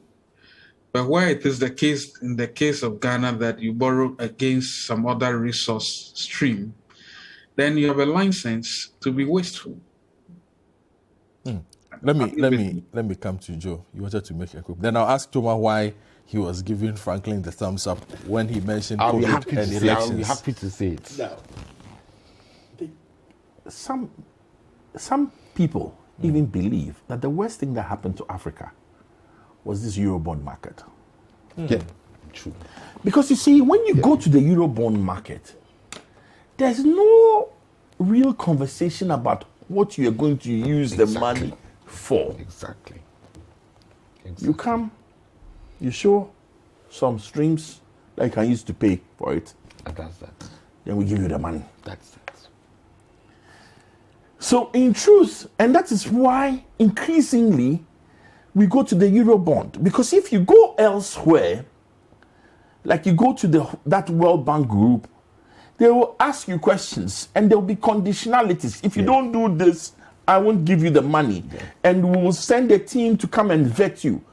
When have you heard of a Eurobond team coming to Ghana to see what we've done with the money? It doesn't happen. They just give us the money. Exactly. And so the Eurobond mechanism itself is an invitation to party. Yeah, exactly. Or as we've been saying since yesterday, party. What you say is 100% the truth. It's the worst thing that's ever happened to Africa. This is a strong school of thought. Yes. That for Africa, this Eurobond scheme has been terrible because it does not hold our political authorities to the accounting. All you have to do is that show there's a stream of income. Then I give you the money. What you do with it, you are on your own. And please show us which government has issued Eurobonds since after the Kufuor government. The only one that showed us what they used the money for is the Kufuor government, which showed that what they used the money for was totally different from what they had said they were going to use the money for. That was the first 750 million. They actually came out at the end and showed that what they used the money for was totally different from what they had told us they were going to use the money for. Since then, no government has come to show us what the money was used for. Funnily enough, the only one that I can understand was the 2014 Eurobond issuance, because that one was entirely used for debt refinancing. Because I saw the figures. I saw that when we issued that Eurobond, our debt did not increase. That's how I knew that it was entirely used for debt refinancing. I saw that. But the rest, nobody tells us what they use the money for. Okay? So what Joe is saying is totally correct. And that's why they are saying we should now go to the IMF for money. So at least there will be some level of accountability in whatever money we are and what's the likelihood of that happening? I said now it's almost zero. The likelihood, I disagree with you, Thomas. I see now it's more than 50% of that. Really? You think so? Yes, because of where we are. Because you see, one of the things that the IMF also does for you is that when you get the IMF program, right, it actually reduces your risk on the Eurobond market. Yes. So you can go for a smaller program here and still go and borrow. At a cheaper rate. At a cheaper rate. That's what we did in, was it 2015? That was the whole idea about Mama going to the IMF in the first place, 2015. I mean, as you said, policy credibility. You see, when I say that it's low, I'm not, please understand me. I believe, just like Joe, I believe we need it 100%. What I'm saying is that even though we need it for political reasons, we won't take it. Look, they are just going to muddle through. They are going to muddle. Look, the whole problem about this debt thing is that a government's tenure is 8 years. It becomes somebody else's problem. All they have to do is muddle through to 2024 and leave the problem for somebody else. Kick the can further down the road. That is it. But And what was your agreement? Hold on. What was your agreement with Franklin on the use of the COVID money and? Okay, fine. Joe was pointing out. I think it was it Joe or was it Franklin was pointing out the fact that what did we use? No, it was. I think Franklin was pointing out what do we use the money for? The last time the IMF came on a working visit to Ghana, that was earlier this year, they insisted that Ghana accounts for those COVID monies we were given, including the rapid response facility, the 1 billion, all that. It's ongoing now. The Ministry of Finance is still preparing it. Why do you think they asked for an audit of this? Because they know that, look, in 2020, COVID gave government a blank check for its pre-election politicking. You have COVID. You've already suspended the 5% ceiling on your fiscal deficit. Anything you now do, you can claim it is the social intervention to alleviate the problems of this thing, including things you are doing for votes. Let me give a simple example. Let's consider this. We issued financial resolution bonds to pay off the depositors with banks which were insolvent or that. Then we now went further and said that even banks, even people with funds under management in investment banks, fund management companies, we're going to refund them their money. This is the same government that has used SEC to insist that funds under management, fund managers cannot guarantee returns on fund under management because that is risk capital. So now somebody has taken the risk. You yourself have said that you're not, that is risk capital, so it cannot be guaranteed. But now you are paying off people who have taken that risk and things have gone wrong. We're now rushing and paying them off. Now, since after the election, those who have not been paid, tell me how much of a priority has it been for government to continue the payment? Those who didn't get their money before the election. Now that one is now on the back burner. So why do you think they were rushing to pay those monies off before the elections? You see, the fact that a significant part of the money that was spent in the name of social interventions during the COVID period, yes, they did alleviate people's issues about COVID. They did. They paid water. But within government itself, the bigger concern was politically motivated to make sure that people will be happy with them to get votes in the election. And the IMF has seen it. And I said, okay, come and show us how you spend the money. Okay, so we'll wait that out. Let me just take a couple of messages that have come through, and then we'll take another break and move on to the second conversation on the table. So, good morning, City FM. I absolutely agree with the finance minister on the matter of citizens moving into entrepreneurship. But let's go to the basics. How can we encourage entrepreneurship when our educational system is more theoretical and leads to white-collar jobs? What do we encourage students to learn even in the basic schools through to the university? How do we want people to become technically innovative and entrepreneurial when pupils who opted for technical school education after their BC are looked down upon and polytechnics have been converted into so-called technical universities, which are now engulfed with social science courses with less focus on technical education? We are messed up as a country on this matter, says Evans Pimka from Cape Coast. This one says, good morning, City of this Keller from Asesewa. If we have a population of about 31 million with a labor force of 12 million and we cannot employ 1 million by the state, we have a big problem. Well, those who will disagree with you on that. Yes. Jones Adoboyinla says, good morning, Godfred. Governance is not about lining up your economic team management members and showcasing them to Ghanaians. When the reality dawns on you, you will speak the truth. We need better managers of the economy. Good morning, Big Issue and City FM. There's just one truth. Hold on a minute. Yeah, government payroll is completely full. We must, as a nation, think outside the box and not just the finance minister. And then also on this says that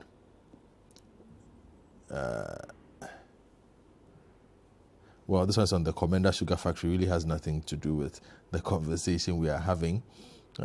Master Planner Junior Kintampo says, Ghana, regardless of our debt currently, we are seeing massive improvements in all sectors of the economy. Both macro and microeconomic indicators are in the right direction. Ghana was ranked the fastest growing economy in the world before COVID-19. This is hope for all Ghanaians under the government led by President Adedankwa Akufo-Addo. Good morning, Godfrey. I'm surprised that your guests are not stressing the remedies. The government should reduce the import of rice, poultry, and other non-essential items. Kweku from La Paz. Yes, so these are some of the messages that have come through on this matter. We'll take another break and then we'll wrap up this conversation and then move on to talk about Shatawale. Okay, so welcome back. You can also share your messages, 0549 986 996, 0549 986 996, 0550 585832. So I'll take just closing statements quickly. Toma, I'm giving you 2 minutes. Stick to the 2 minutes. Okay. Joe, you can stick the 2 minutes. Toma, I have to keep a rein on. Toma, start. Concerning the debt thing. Yes, we are wrapping up on this. The best thing to do, as Joe has said, would be to go to the IMF, but I don't expect it to happen. Because I believe there's another situation where political exigencies will take precedence over economic realities. But the very best thing we can do right now is go to the IMF so we can get relatively lower Eurobond rates. We can get cheap money from the IMF and we can get investors to have more confidence in us so that we can, even when we do our commercial bond, it can be a bit cheaper. All right.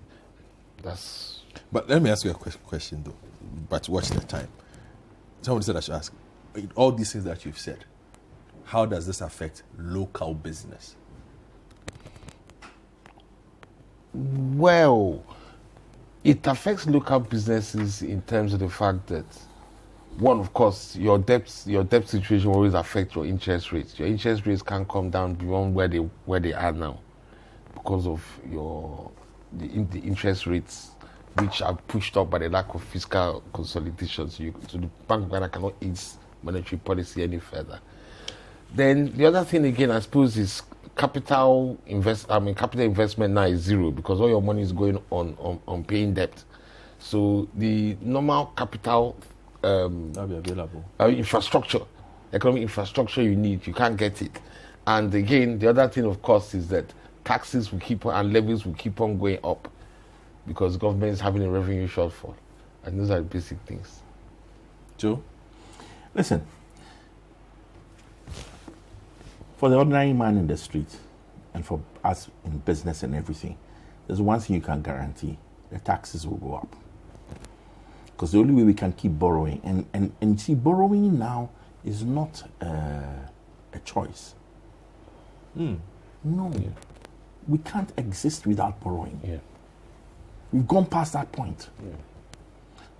Not to borrow will crash the economy. Yeah. So we should be wary of anybody who can tell us that we don't need to borrow. Oh, no. You have to borrow. The fourth quarter debt calendar for domestic debt for Ghana was over 20 billion. The first time we've gone over 20 billion for one quarter. Listen, domestic borrowing. As for borrowing now, we don't have a choice. If you don't borrow, the economy will crash. Yeah. So the reality is, how can you make borrowing as painless as it can be in the circumstances? So number one, take it to the bank. Taxes will go up. In this new budget, the taxes have to go up. Yeah. Number two, we're watching. They should tax the wealthy. They should tax the wealthy. What about exemptions? Exemptions, they have to address the issue of exemptions. And property tax. And property tax.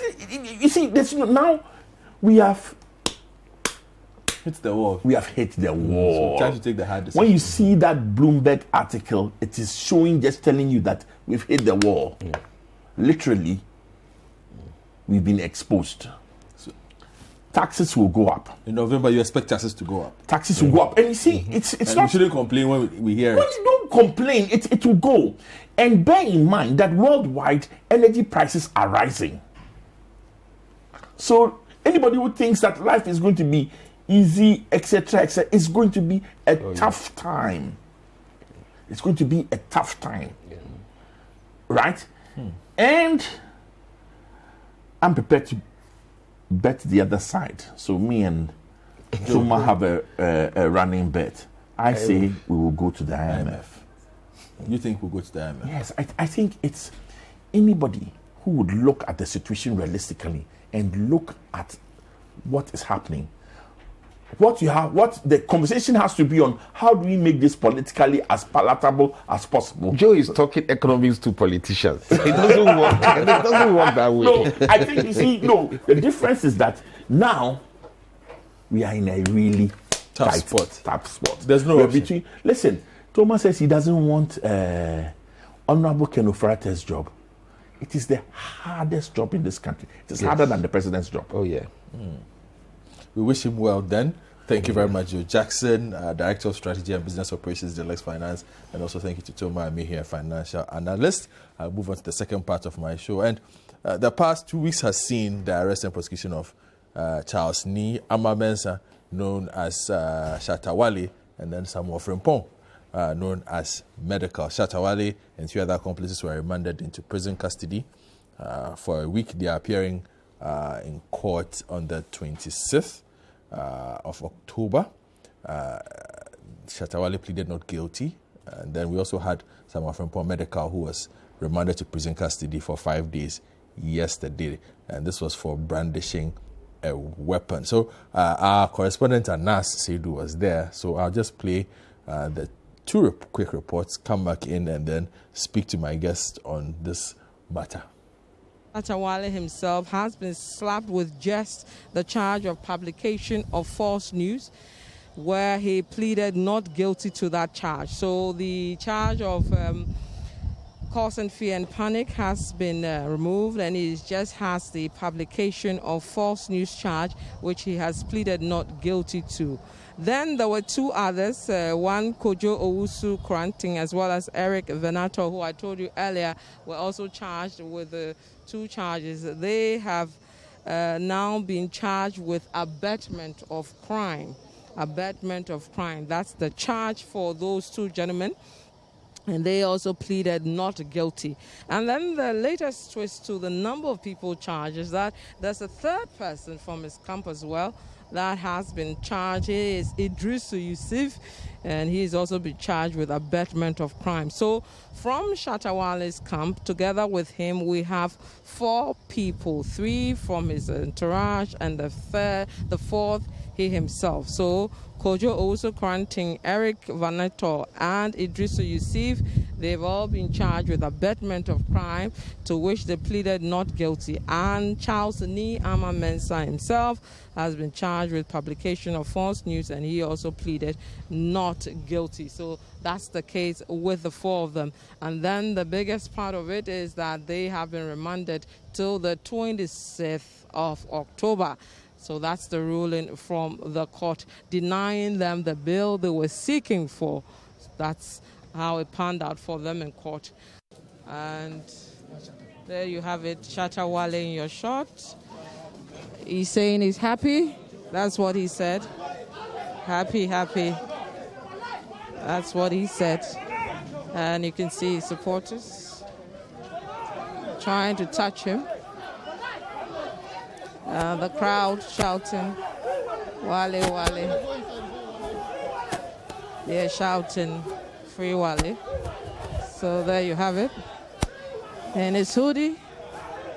And there he is, chanting. Samuel Frimpong, also known as Medical, has been remanded into prison custody for 5 days. He is to spend 5 days at the Anchorful prisons to reappear on the next adjourned date, which is the 26th of October 2021. Seeing tears flow, his family, his mother, his wife, Fela Makafui, present at the court, shedding tears following the pronouncements by the judge. My colleague Hansen Ajiman sat through the proceedings and he joins us with the details of what exactly transpired in court. Well, Hansen, you were in court. Run us through exactly what happened, what the facts of the case are. The facts are that in September this year, a medical, while in his car, and according to prosecution, unprovoked, took out a Ruger 9mm pistol and displayed it. And this same video was republished by Adom Online, and police intelligence got note of this particular video and as a result arrested him. And that was a reason for his arrest on Thursday. Now, he was picked up on Thursday, that is the 21st of October, denied police inquiry bail, and then arraigned on the 22nd. Here also, the presiding judge, Emmanuel Esando, has denied him bail again and remanded him into 5 days. What were the arguments presented by both parties? The lawyer for Medical thought otherwise, and he felt that Medical was a prominent person, somebody who has not been on the wrong side of the law before, and somebody who had family here in Accra. His wife was in court, his mother was also in court, and again he had property in Accra. For the lawyer for Medical, it was prudent enough for the court to have granted the bail, and any condition at all the court would have attached. The family was ready to help him meet those bail conditions. The family was ready to stand surety for him. Exactly, that's according to the arguments by the lawyer Emmanuel Yebuajan. Now, prosecution disagreed with this particular argument, and for prosecution, the point was that, one, there were other aspects of the case that were still under investigation and needed more time to probe into those matters. But secondly, they felt that the individual right of Medical to bail should be considered in relation to the rights of the community in its entirety. By extension, the displaying of gun, which can be used to harm another person, is a threat to community. Therefore, giving him a bail in itself cannot be taken without taking into consideration the rights of the community and the protection of the community.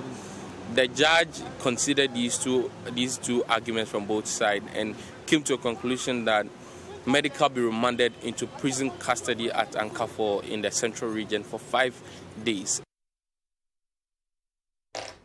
Okay, so that is what happened, and it's brought about a whole conversation that is both legal and also entertainment related, so to say. There are those, this morning, if you go on social media, free Shatawale hashtag is trending as, let me see, it's at number 2. There's none for Medical, but there's a free Shatawale hashtag at number 2. But let me start with the legal practitioner in this matter. Jerry John Esiru, good morning. Thank you for joining us. And then also Kwame Ajman-Berko. He's a regular name in the music industry as well.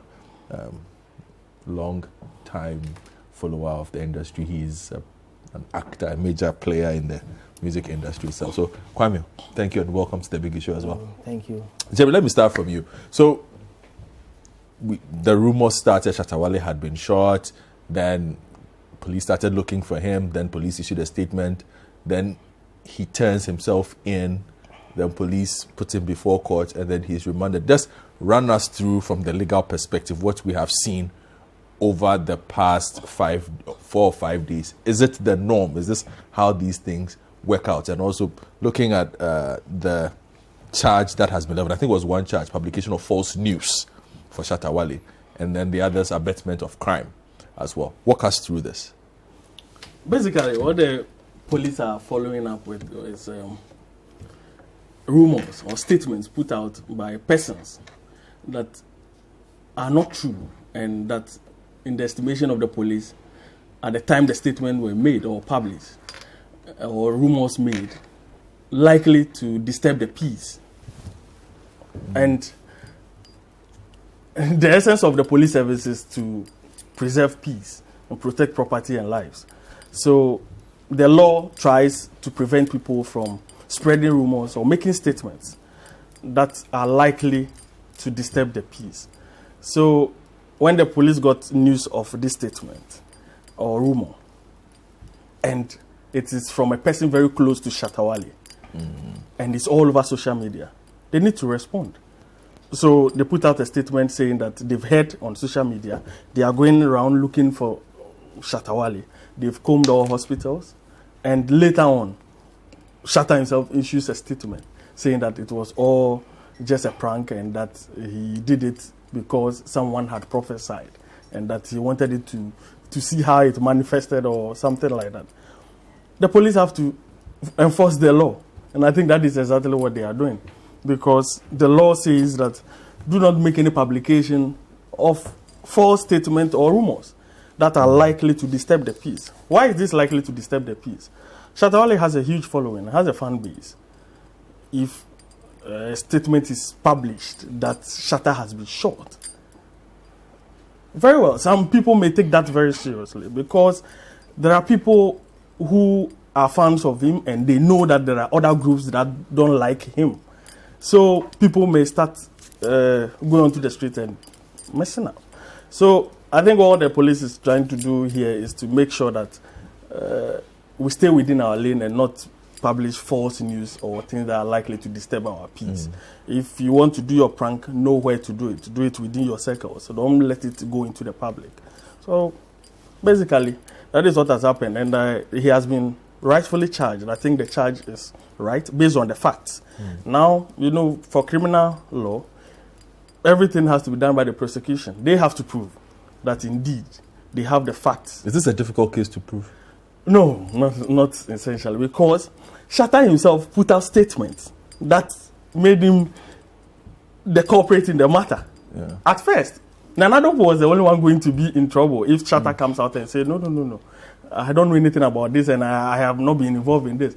But then he puts out a statement, I don't know who edited that statement for him, only for him to come out and say that, I took their phones, I made this statement myself. I did it because the police have not checked up on me and all that. Please, crybaby will not solve this issue. The police is not supposed to check up on you when they hear that rumor. If you think your life is under threat, call the police. Tell them that you think you need them to take some measures. Yes, you don't fake your own death or injury just to get the attention of the police. No, we don't work it that way. And with there was an interesting statement that emanated in court where the sitting judge told Shatawale that in all things you do, talk to your lawyer. Exactly. Because, you see, I've even put out a post where I said that there have been several mistakes. Not only him, but these celebrities, when something happened to them, they think that going to their fans or the social media is the first place to go. No. The first person to talk to is your lawyer. Am I in trouble? What do I have to do? Even the statement to put out, let your lawyer look at it. Then you go out and put a statement that admitting that you know about this and you are participating in it. Because it's not only him. When you look at the thing happening to Funny Face, the commentary he also made is that somebody gave him weed toffee. The consumption of it, which we have later realized, is a self-criminal. You don't make statements like that. So they need to know that in this kind of circumstances, they need to talk. I'm glad that Medical have not made any statement since this matter came up. At least that gives his lawyer the remit to regulate what goes out there and what will go into the court. Because when the police arrest you, they tell you have the right to remain silent. Because that is the best way to defend yourself. Okay. Until someone comes in. Then the 5 days he's supposed to spend there, people have asked questions. Why this is a bailable offense? Explain to us. If it's a bailable offense, is it mandatory that he be bailed, or is at the discretion of the judge on whether a bailable offense is actually bailable? Okay, now because of, thank God, Martin Kpebu, every offense in Ghana is bailable. Martin Kpebu did the case. Yes. There was a Republic versus Martin Kpebu took the part of our criminal statute that barred the court from granting bail in certain offenses. Okay. Because first, if you are charged with murder and all that, you can't be granted bail. But now, every offense that you are charged with by the police, the court can consider bail in those circumstances. Oh, okay. This is a misdemeanor. an offense that naturally may not even end you up in prison, because there is an alternative punishment being a fine. So which is to mean that even maybe in the end, you may not even go to prison at all. So why do you have to be held in custody for something that the punishment for which may not even end you up in custody? So, but then the judge will have to consider the circumstances of the case. What is the prosecution saying? And the normal mantra, which most lawyers know these days, the prosecution will tell you that they are still investigating. And indeed, they said that there are some other people they are looking for who are on the run, and that they are still investigating the matter. But that is where I have a problem. You've already arrested these people, you've taken their statements.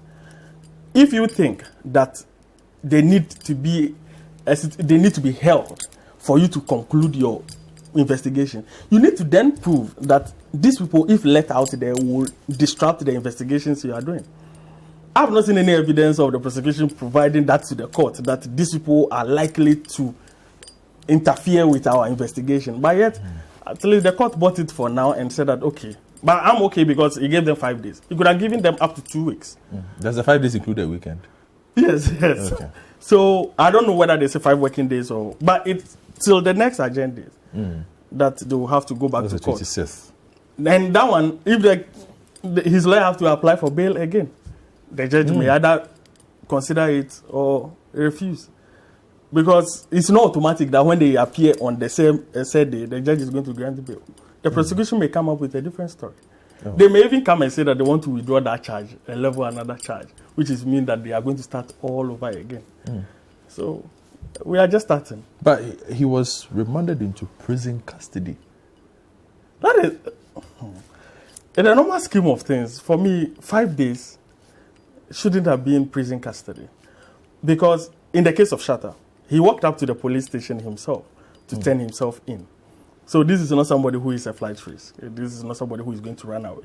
It seems that he wants to face whatever charges that will be leveled against him. So the best thing will be to maybe police custody. But I don't know what intelligence the police have picked up, because normally they call for those prison custody because they don't want attention to be on the police station that he will be held at. So prison have maximum security to hold him. Maybe that is why they've opted for that. But 5 days, normally the scheme of things, they normally just keep them at a police station and bring them back to court. Because traveling to Ankafo to keep someone for 5 days or 4 days and bring them back to, well, only the police know the intelligence they are dealing with. Let me come to my good friend Kwame Ajimabekun, and let's discuss celebrity culture a bit, and also this element of what we saw regarding Shatta Wale. Quite a way to send a message. According to him, he was on a campaign, and this was his way. Okay. And it's not new. Shatta Wale always finds different ways to express whatever it is he wants to express. Were you surprised by the lengths to which he went? No. Bandana can't surprise me. I mean, not even Shatta Wale.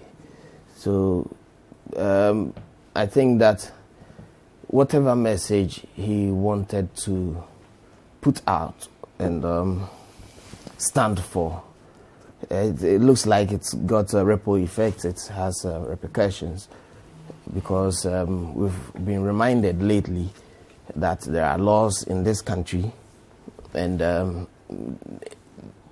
they are supposed to be working. So how far it will go, it is as yet to be funny, wherever they are right now. Yesterday I was thinking about them, and I thought that it was even good that it is raining in these times, because when it rains the climate is quite chilly, and when you are in a condensed area you need a lot of ventilation. So, and these are persons who are not used to the rigors of prison life. From what we've heard, I've not been in prison before, but I'm sure the sudden change in fortunes with regards to where they sleep and wake up, it will send some message to somebody that we are a country of men and laws. So you basically just think he was wrong, from what you're telling me. Do you think he was? No, I'm asking you. Yes, of course. On this platform, I can only ask questions. Okay, so yes, of course, I won't sit here and pretend like what he did, as per, the heights to which I have reviewed the situation, say that he is right. But having said that, and especially since they are being held by the state, I think that all industry players can only plead for leniency. But why would they plead for leniency? Because, you see, for anybody to pull this, the magnitude of this, what I call nonsense. Do you think he underestimated it?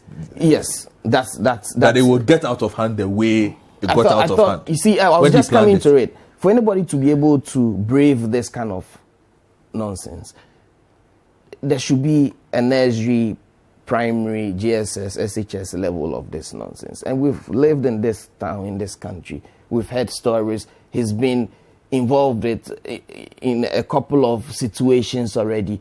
And how was it resolved as a society, as a police service? What role did we take, steps to prevent this situation? So there's been a build-up. And for me, in as much as the police are finally cracking the whip, and driving here, even me, I was scared. I was like, yo, we better drive right, because what if there's an agenda out there for the police to pick a couple of you guys and make examples out of? So whatever it is, again, I won't say free Shatawale. I think that is quite disingenuous. That is not fair. More like you are commanding in a situation where you should be pleading. I would say that they should be lenient. Because, and again, Godfrey, I happened to be in a situation where I took Obrafo to go visit Kwakese at the Kumasi Central Prison at the height of... He was kept on remand, right? Mm-hmm. And when we went there, you see a whole Mr. Botry wearing his prison pinafore and acting all, composed, and you see, be joke for there. You understand? So, and it's not like it was 20 years ago when Kwakese went in for, but what doesn't mean we never learned from it that we are not above the law. I mean, look at when you follow the trends on social media, there's a vast majority of people who actually believe that Shatta is done nothing wrong. Yes, and if this is not an indicator of how we are, how his cult following are, and to what heights they can go to justify their, God being in that situation, it even feeds into, in my estimate, a reason the police would cut him all the way to Ankafo. Because even at the preliminary stages, when you follow, these are crimes in quotes that were committed on social media, so you cannot disregard responses or fallout on social media too. So if you're a policeman and you're watching, you're reading the fury or their position, fury is right. So then you go like, okay, if we put this gentleman in normal remand, cantonment, did you understand? This is a human institution too, and they have families too. We've had situations, we've recorded incidents, well documented at venue grounds, and how some of the artists and their followers treat these policemen.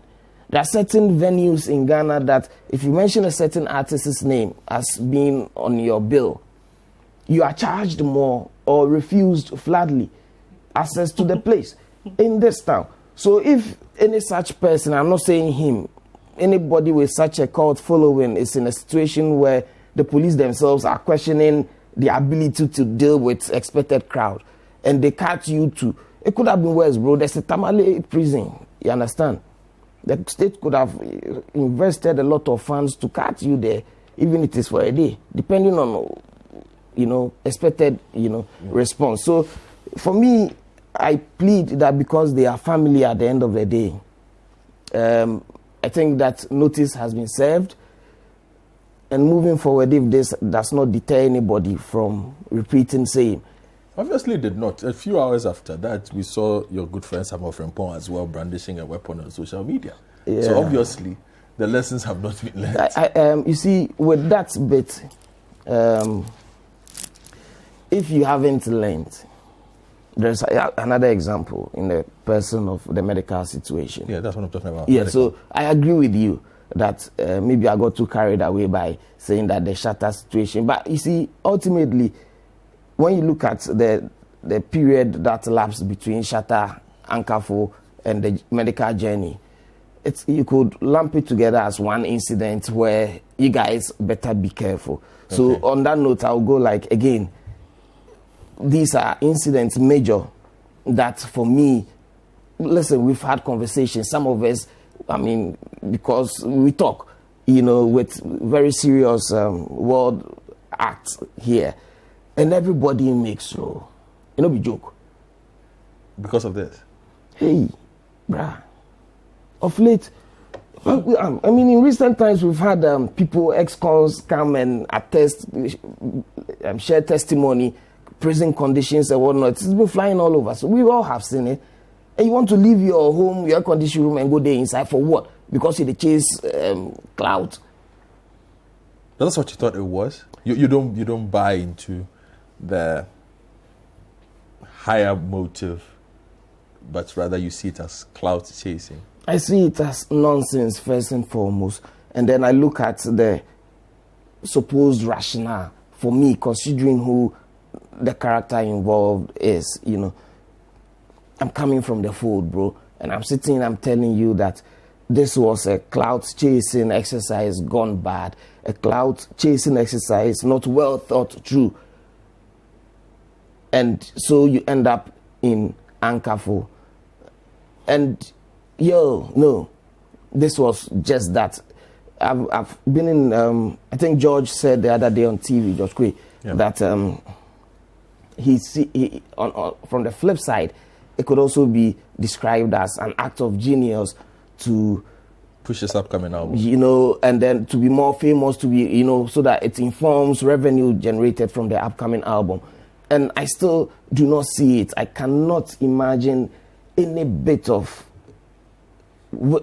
sense in this whole thing. Like the timing of the news going up, his lame attempt to absolve the supposed account bearers from being implicated in the situation by saying that, sorry, I took your phone. There's a country with elders, like serious people who are not within that bracket of entertainment sector, and they need a peace. Even me, in as much as I was like, but who go shoot Shatta Wale? For this time, you didn't think that listen, it was possible? Please, anybody could be shot. Like, in the hiking situations we've recorded recently, anybody could be shot. But Shatta Wale never travels light.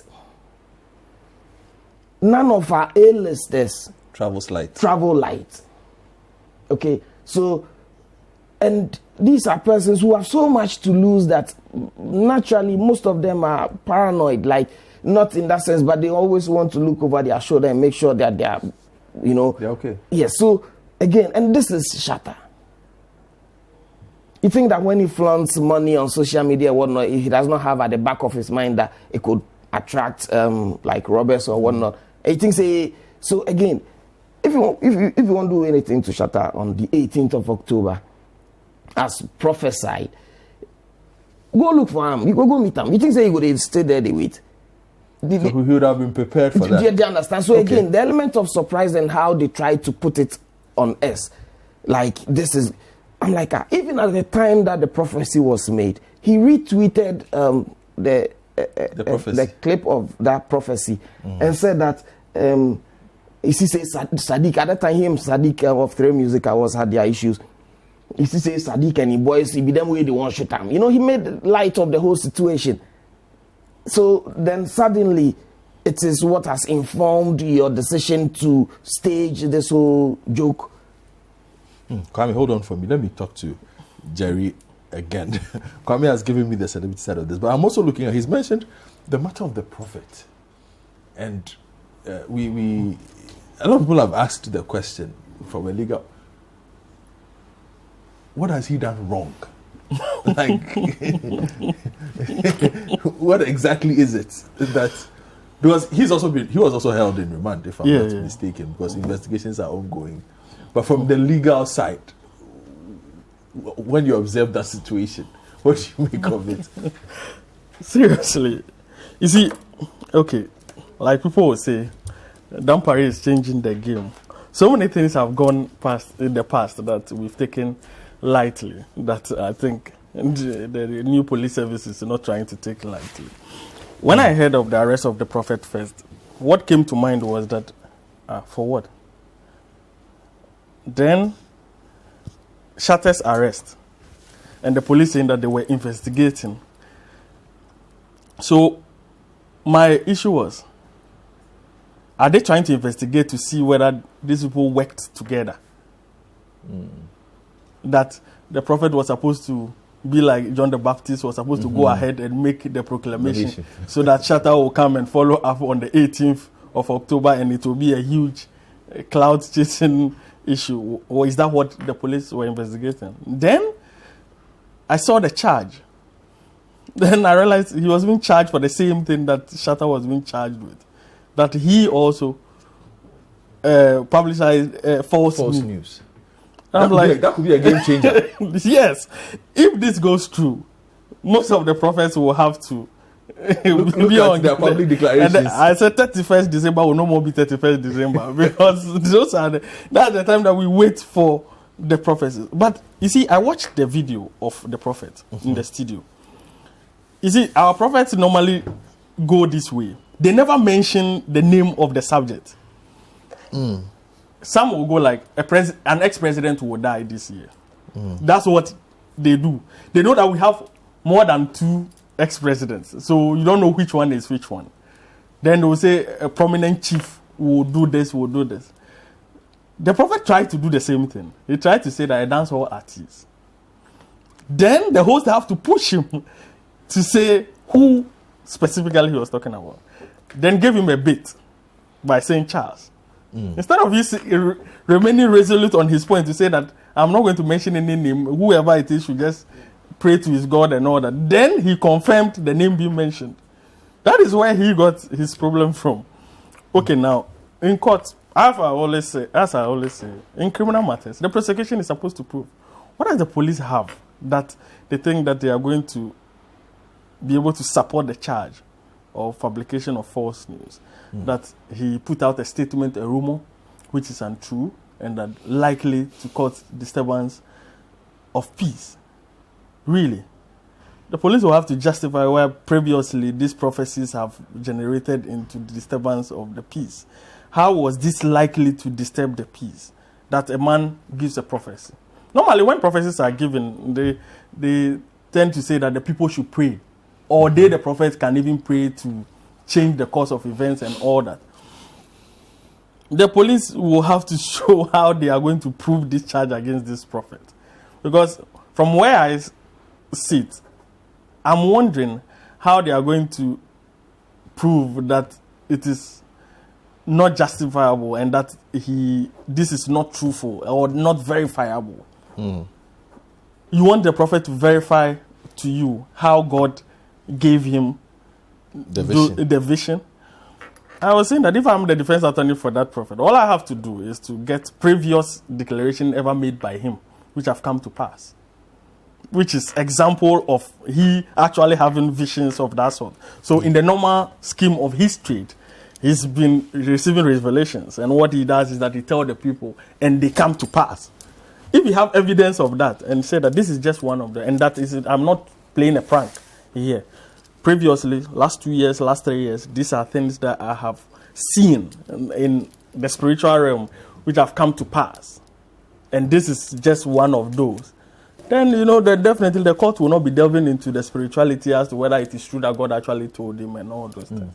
But let's see what the police have. But if they're able to prove this, if they're able to get this prophet convicted, this will send a clear message to all our prophets out there that whatever you want to put out there. But like I said also in the beginning, all our prophets who make those serious declarations never mention anyone's name. Because they know that this could go wrong. So that is always their out. Yes. So this prophet was also trying to do that until the host got him, gave him a bait, and he took it. Let me ask this, whether it has any link. When this is not the first time Shatta Wale has been in trouble with the law. The last time he was in trouble with the law, there was an apology, so the person didn't press charges. Prior to that was the VGMA incident that went a bit far and led to him signing a bond. Does the way our law works, does him signing that bond affect how a judge looks at this case? If there is any such bond. No, in that charge, there was a bond that they signed, but the bond have expired. If you sign a bond to be on good behavior for 6 months, the question is whether the 6 months has elapsed or this falls within. So the bonds have expired. You may be asked to sign a bond for 6 months. That you give yourself for this period that you of will time. not have any charge, because when you have any charge again within that 6 months or 12 months, it means that you've not turned a good living. Yes, that you are still the old you. And mind you, when the courts want to, that is at the end of the prosecution, and maybe you've put out your defense and everything, and you have actually been convicted by the court, one of the things they will look at is whether you have ever been at the wrong side of the law before, and whether this is your habit or this is just your fresh brush with the law. So, Shatta having a history with going against the law may work against him if he eventually gets convicted. Because then it will not be his first time. Okay. The police will be asked whether he is known. And they'll say yes, because we've prosecuted him before for one offense or the other. So he is better off showing good behavior now and praying that he doesn't get to the point where he is convicted. So, and I think that the police are trying to say that, see, we are not going to let him slide anymore. Because, for instance, the contractor's issue. The police didn't have to wait for the contractor. Yeah. Like in this case, they didn't wait for a complainant. So why in the contractor case did they wait for? Okay, I would say the difference is that the IGP then and the IGP now are different. So now they didn't wait for a complainant. The Republic says that this and this you have done, and we are going straight ahead against you. So let's see. Do you see, Kwame, a significant change in celebrity culture? Looking at this new dispensation we seem to be entering, where the police seem invigorated to enforce the laws. Not like new laws have been created. The laws have always existed, but they are motivated to deal with these situations to make sure that we see that everybody is equal before the law. You see this having an impact on our celebrity culture, considering the lengths to which some of the people in your industry go to make a point. Yes, I do. I think, like I said, I've been fortunate enough because I have daily dealings with certain stalwarts. I mean, this topic, because of its nature, we broach the issue, and almost everybody is like, yo, Charlie, of lady, But even with that, we could handpick the regular corporates. It's just a handful of celebrities who are noted or notable, like perpetuators of these kind of things, So for me, there is no way around this message which has been sent across. It's a one-way street. There's a new sheriff in town, and once you slip, you pay for it. Is that a conversation that is happening? It's a feeling I gather that, but I mean, just responding to you, it occurred to me that, hold on, even the people who have had to talk to no be notorious. That's not their style. Do you understand? It's just a handful of people who are noted for going the extremes, the insults, the threats, and those kind of things. And the police know them better than you and I. So again, if this handful of people, celebrities, have or cannot learn, there's a place for you. Well prepared, and you'll be kept. But is that message going down? Is that because I was looking at a medical situation. You were in court when Shatta was remanded into custody. Mm-hmm. You walked out with him. You saw him being taken away. Then you get home and decide to make a post. Maybe he did not assume there was a problem with that. No, you see, what you would have seen with Shatta's situation was that maybe he didn't get the right legal advice at every step that he takes. So the first thing that should have done on you is that, okay, wait, now it seems everything that we have to do on this social media, let's talk to our lawyers and see whether we are okay. So it never occurred to him that, okay, a gun being in this whole thing, especially when Shatta's issue is about a gun being fired at him and all that, let me ask whether what I want to do is okay. Maybe he's just not bright, because the way you've taken the pains to explain, like something should have triggered, take them off that these are hard times, these are, serious times. Different. Yes, and then you do something, maybe genuinely he's ignorant of the risk involved in, maybe, sometimes we assume that people are sensible, but they don't have sense. So here we are, but I'm saying that these two instances, and news has it that a third person in an unrelated matter is being sought after, and if this person they pick him up, he go enter, you understand? So for me, I think that, and especially Ankafu lawyer, you have a fair idea the nature of the terms and conditions in Ankafu prison. We've heard stories. It's not a joke. So I believe that the message has sunk, and if woe betide anybody who has cocks in their ears and cannot see that there's a new things are changing. The rhythm change. It seems our celebrities mostly just invest into the PR side of their life. Yeah, it's a conversation I was getting to go yes. on. Okay, the PR system is okay. They have a good system that takes their message out there. Okay, social media works and everything is fine. What about their legal team? Because mostly some of them even come out of contracts and tell us that they've been cheated out of it and all. When they sign a deal with maybe a record label, they come out later and say that, no, this is not how it's supposed to. So I asked myself, are they now going to take it serious to make sure that there is a legal side of this their show business? Because it's not just a show you are doing, there's a business side to it. Godfred, you see, I do... Go on. I do Benetton Music Group, okay? I am head of communications and PR. Yes. And in response to what you've just asked, I would want to absorb where I come from out of that equation, because right now, just sitting here, our lawyer is unaware that I'm on TV. So he reached out to me via text and says that a blogger reached out to him wanting his Benetton's position on this situation. And just so you know that in other areas, systems work, he's reached out to me, and there's been a back and forth here via WhatsApp. So if any other person wouldn't want to invest in the structures that make an icon or a superstar reach there and remain, or even go beyond, then it is unto you, and you get to suffer the consequences. Because, and I get it, people get carried away easily, especially in that space, you know, because of the small circle of sycophants or fans around you.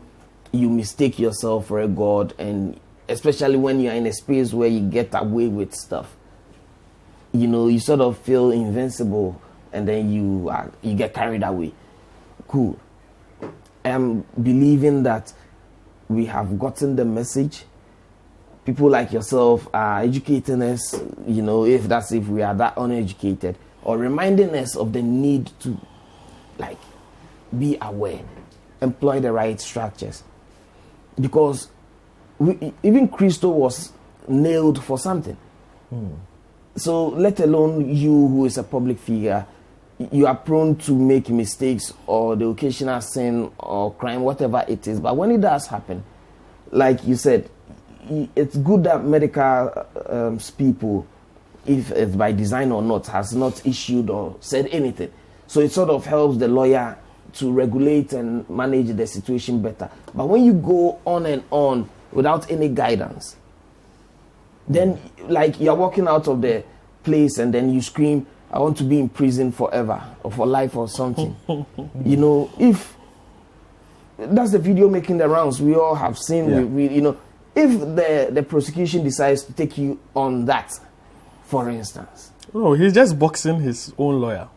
Because when you do that, and the next time you appear in court, your lawyer is trying to suggest to the court that it thinks that you need to be granted bail because of this condition and that. And the prosecution rise to oppose that and say that this is a man who has proclaimed to the whole world that is ready to stay in for life till this gets done. What does your lawyer do then? Because you've put the rope around your own neck and now your lawyer have to fight someone once you've assigned your right and responsibility to someone within that space, in that matter, allow him to handle everything. You don't come out of court and start talking to the media or shouting. That's why you have a lawyer. Let your lawyer address the media and tell them what transpired and what your next steps will be. You see, that statement Shatta made after court tells me that the lesson have not yet gone down. Seriously. You are still shouting and making what? You want the world to hear you again? That was what you were trying to do first and got you here, and you are still trying to do the same thing. Try to show some sobriety. Don't try to be just walk straight to go to where you are going. Do those things impact how cases go? Yes. That showing a certain level of sobriety and being calm. Yes, it does. That's why they will tell you that most Nigerians, when they are being prosecuted for corruption, they fall sick at once and present themselves to the court as being sick. If you are calm and that you've communicated to the court that this is somebody who it has dawned on that there is some charges to be answered and that he is ready to present himself before the court and answer these charges. Why not? It has an impact. But if it shows that, no, wait, if we put you out there, it's going to be a lot of work for us than having you in there to prosecute you.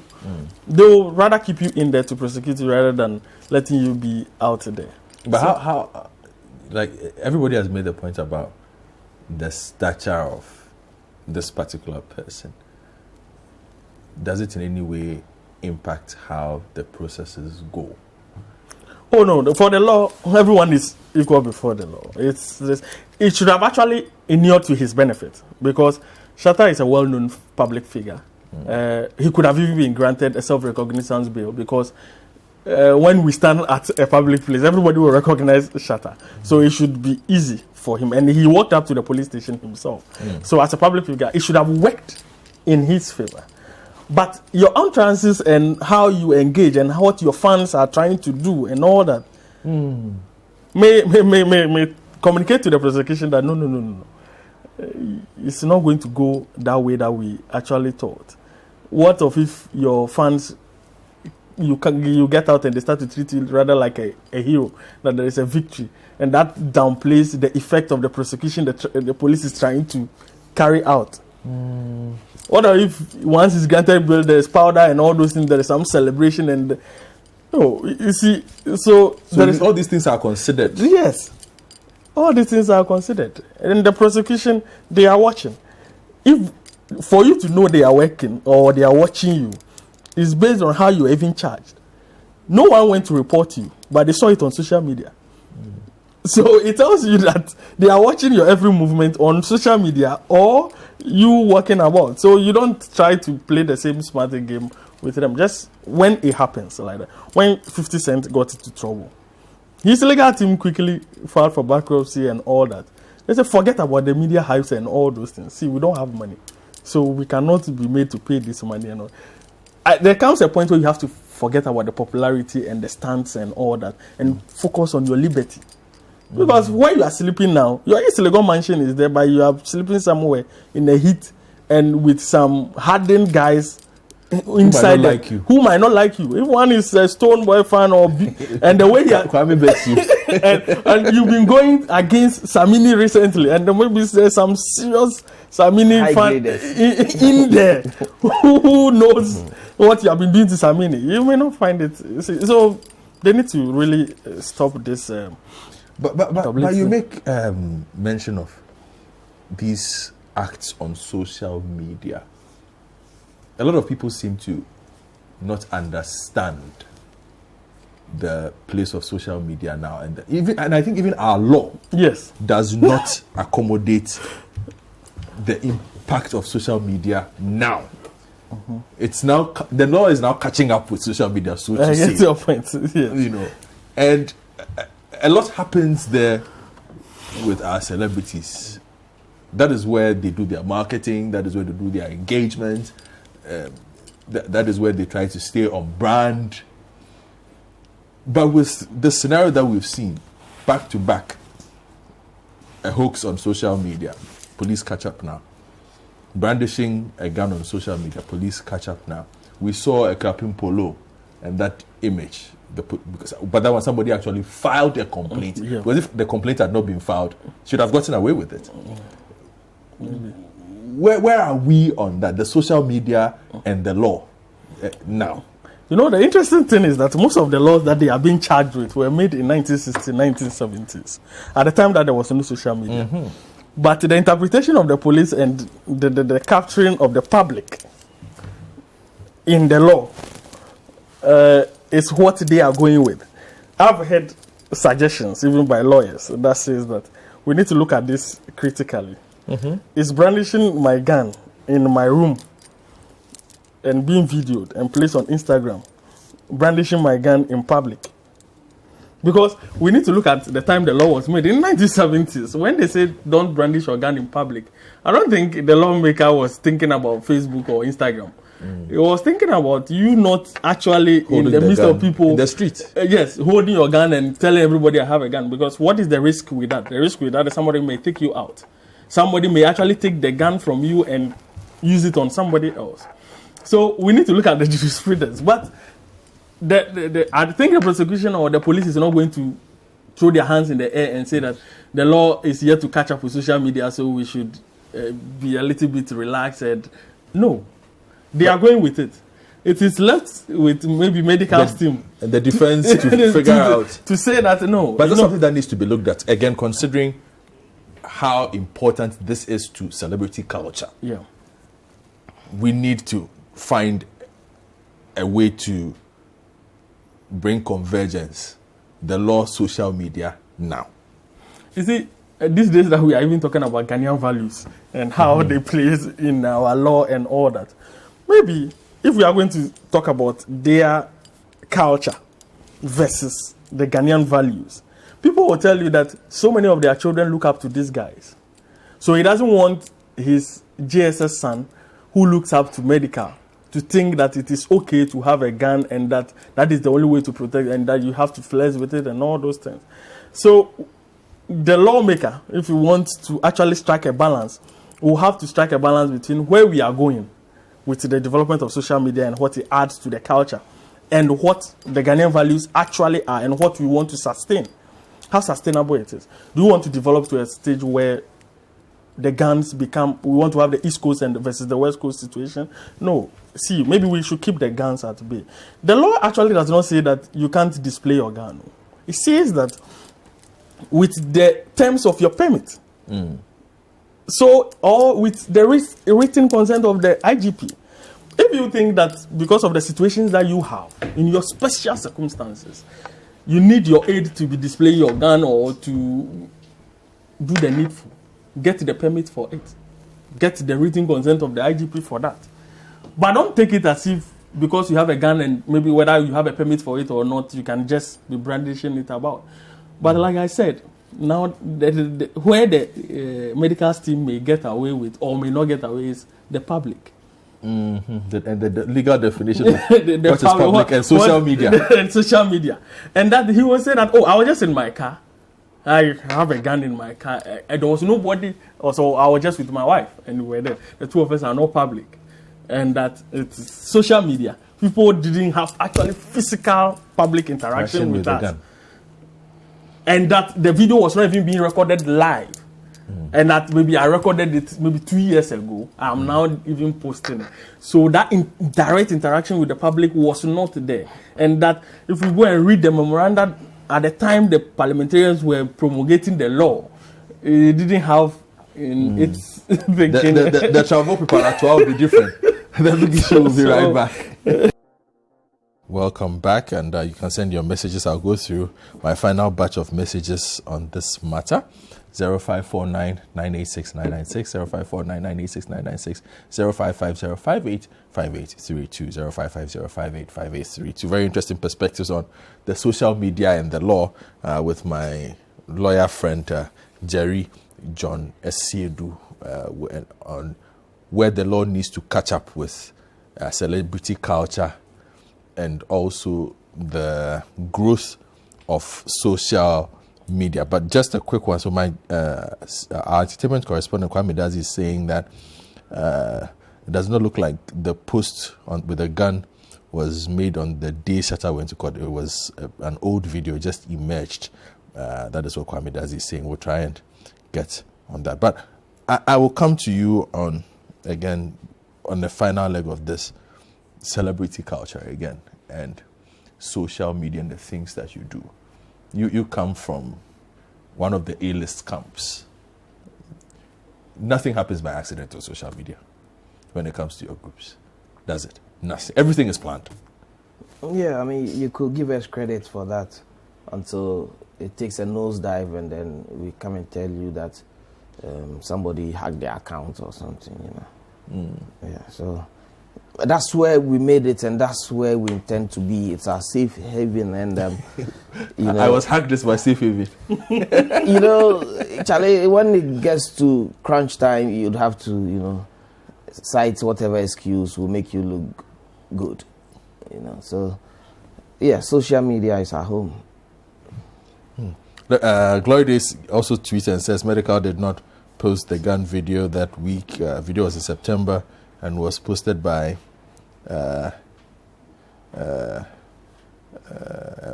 different media portal. But how was it made available to the media portal? That again becomes the question, because if I record a video on my phone, other than me being hacked or me sending it to somebody, how does it get sent? Okay.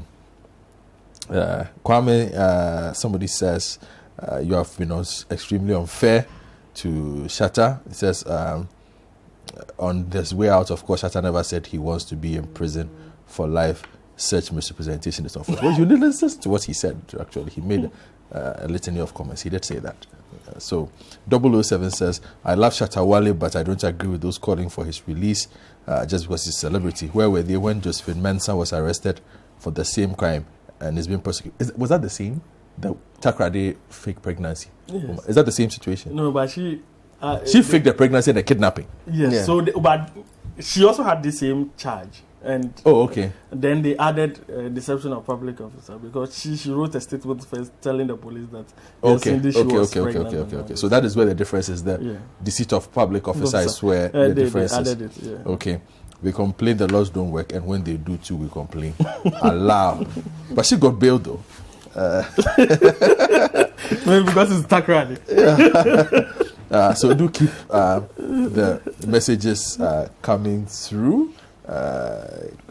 Judgment, if you can do me that favor and just sending me some of the messages on the Shatta Wale situation. But Kwame, let's wrap up again on this. Does this change Shatta Wale? I mean, it's hard to predict looking at his history and all, but is this the one that changes him? I wouldn't want Shatta to change. I would want him to be careful. You know, just be aware, because all this is avoidable. And I mean, if we are even lucky, considering the cast of characters being kept at our expense by the state, Funny Face, Shatters people, Deportee, and all them good people in medical. You know, people have been to prison and come out to be presidents. You know, others too came out and they were pastors. You know, released albums and, you know, found faith. I wish them all the best. Wherever it is, their efforts has landed them. But to the state, I would say that I believe in my people, and I think we've gotten the message that we need to be measured and, you know, not over this false sense of entitlement that makes us overstep our boundaries. You know, I think the message has been delivered. Jerry? Yeah, my issue is this. If the case is that Medical did not make that post on the day he left court, and that it was actually made weeks or days before, then my question is, how further back is the police trying to go? Or are they going to go? Because there are people who 10 years ago, 5 years ago, have videos. Yes. And even fact, people, yesterday, as soon as that happened, there was a video of Schwarzenegger yes, as well. and there is a picture of even Shatta having a gun on some dollars and all that. Some words of cash. So the question would then be, if the police is going to be fair to everyone, how further back are they willing to go? Mind you, they may also be overwhelmed if they really want to go back. I think the message they are trying to send out there is clear. No one is above the law. We will go after everybody and anybody, and that they need to face the law. I am saying, I think that like the Ghanaian media space is 1 week, 2 weeks, 3 weeks. This may be overtaken by another major story. So the prosecution, like especially the police, are trying to get what they can get now from this denial of bail and all that, and to serve a message out there, and that see, we are coming after everybody. No one is going to be above the law, and that we have enough provisions to capture everything. The fact that Funny Face charge was different, Shatta Wale's charge was different, and that of Medical is different, means that, see, no matter what you do, whether from A to Z, we'll find some space. We have space to put everyone into something. So just be careful out there. Do whatever you have to do. Hire a lawyer. The most important thing. And they should pay good money. Thank you very much. Very much. My good friend, Jerry John Esiedu. And just 3 more messages to wrap this up. Fred Bliss from Kusanaba says, first of all, Shatta Wale's case is something that is normal. The law just didn't work previously. But now that we have social media as well, the law needs to be fixed. The police and the IGP are really doing well. We need to know that laws in the country work. I'm very happy they are working. It's good for our children because values and morals are very good for the country. Big ups to the police institution. The message has really gone down well. This is Michael from Suhum sending this message in. And on that note, I will wrap up this episode. And it's your birthday. Yes. It's your birthday. It's Jerry John Esiedu's birthday. So put the cake down and let's get. We will deal with it. We are going to deal with it at Togbe Kaka Sports. Somewhere in the water region, but don't worry. Jerry, happy birthday from everybody here at City 97.3 FM and City TV. Yeah, thank you. Enjoy your day. He's wearing white already. Already celebrating. Oh yes. My name is Godfrey Akotobo. Have a good weekend.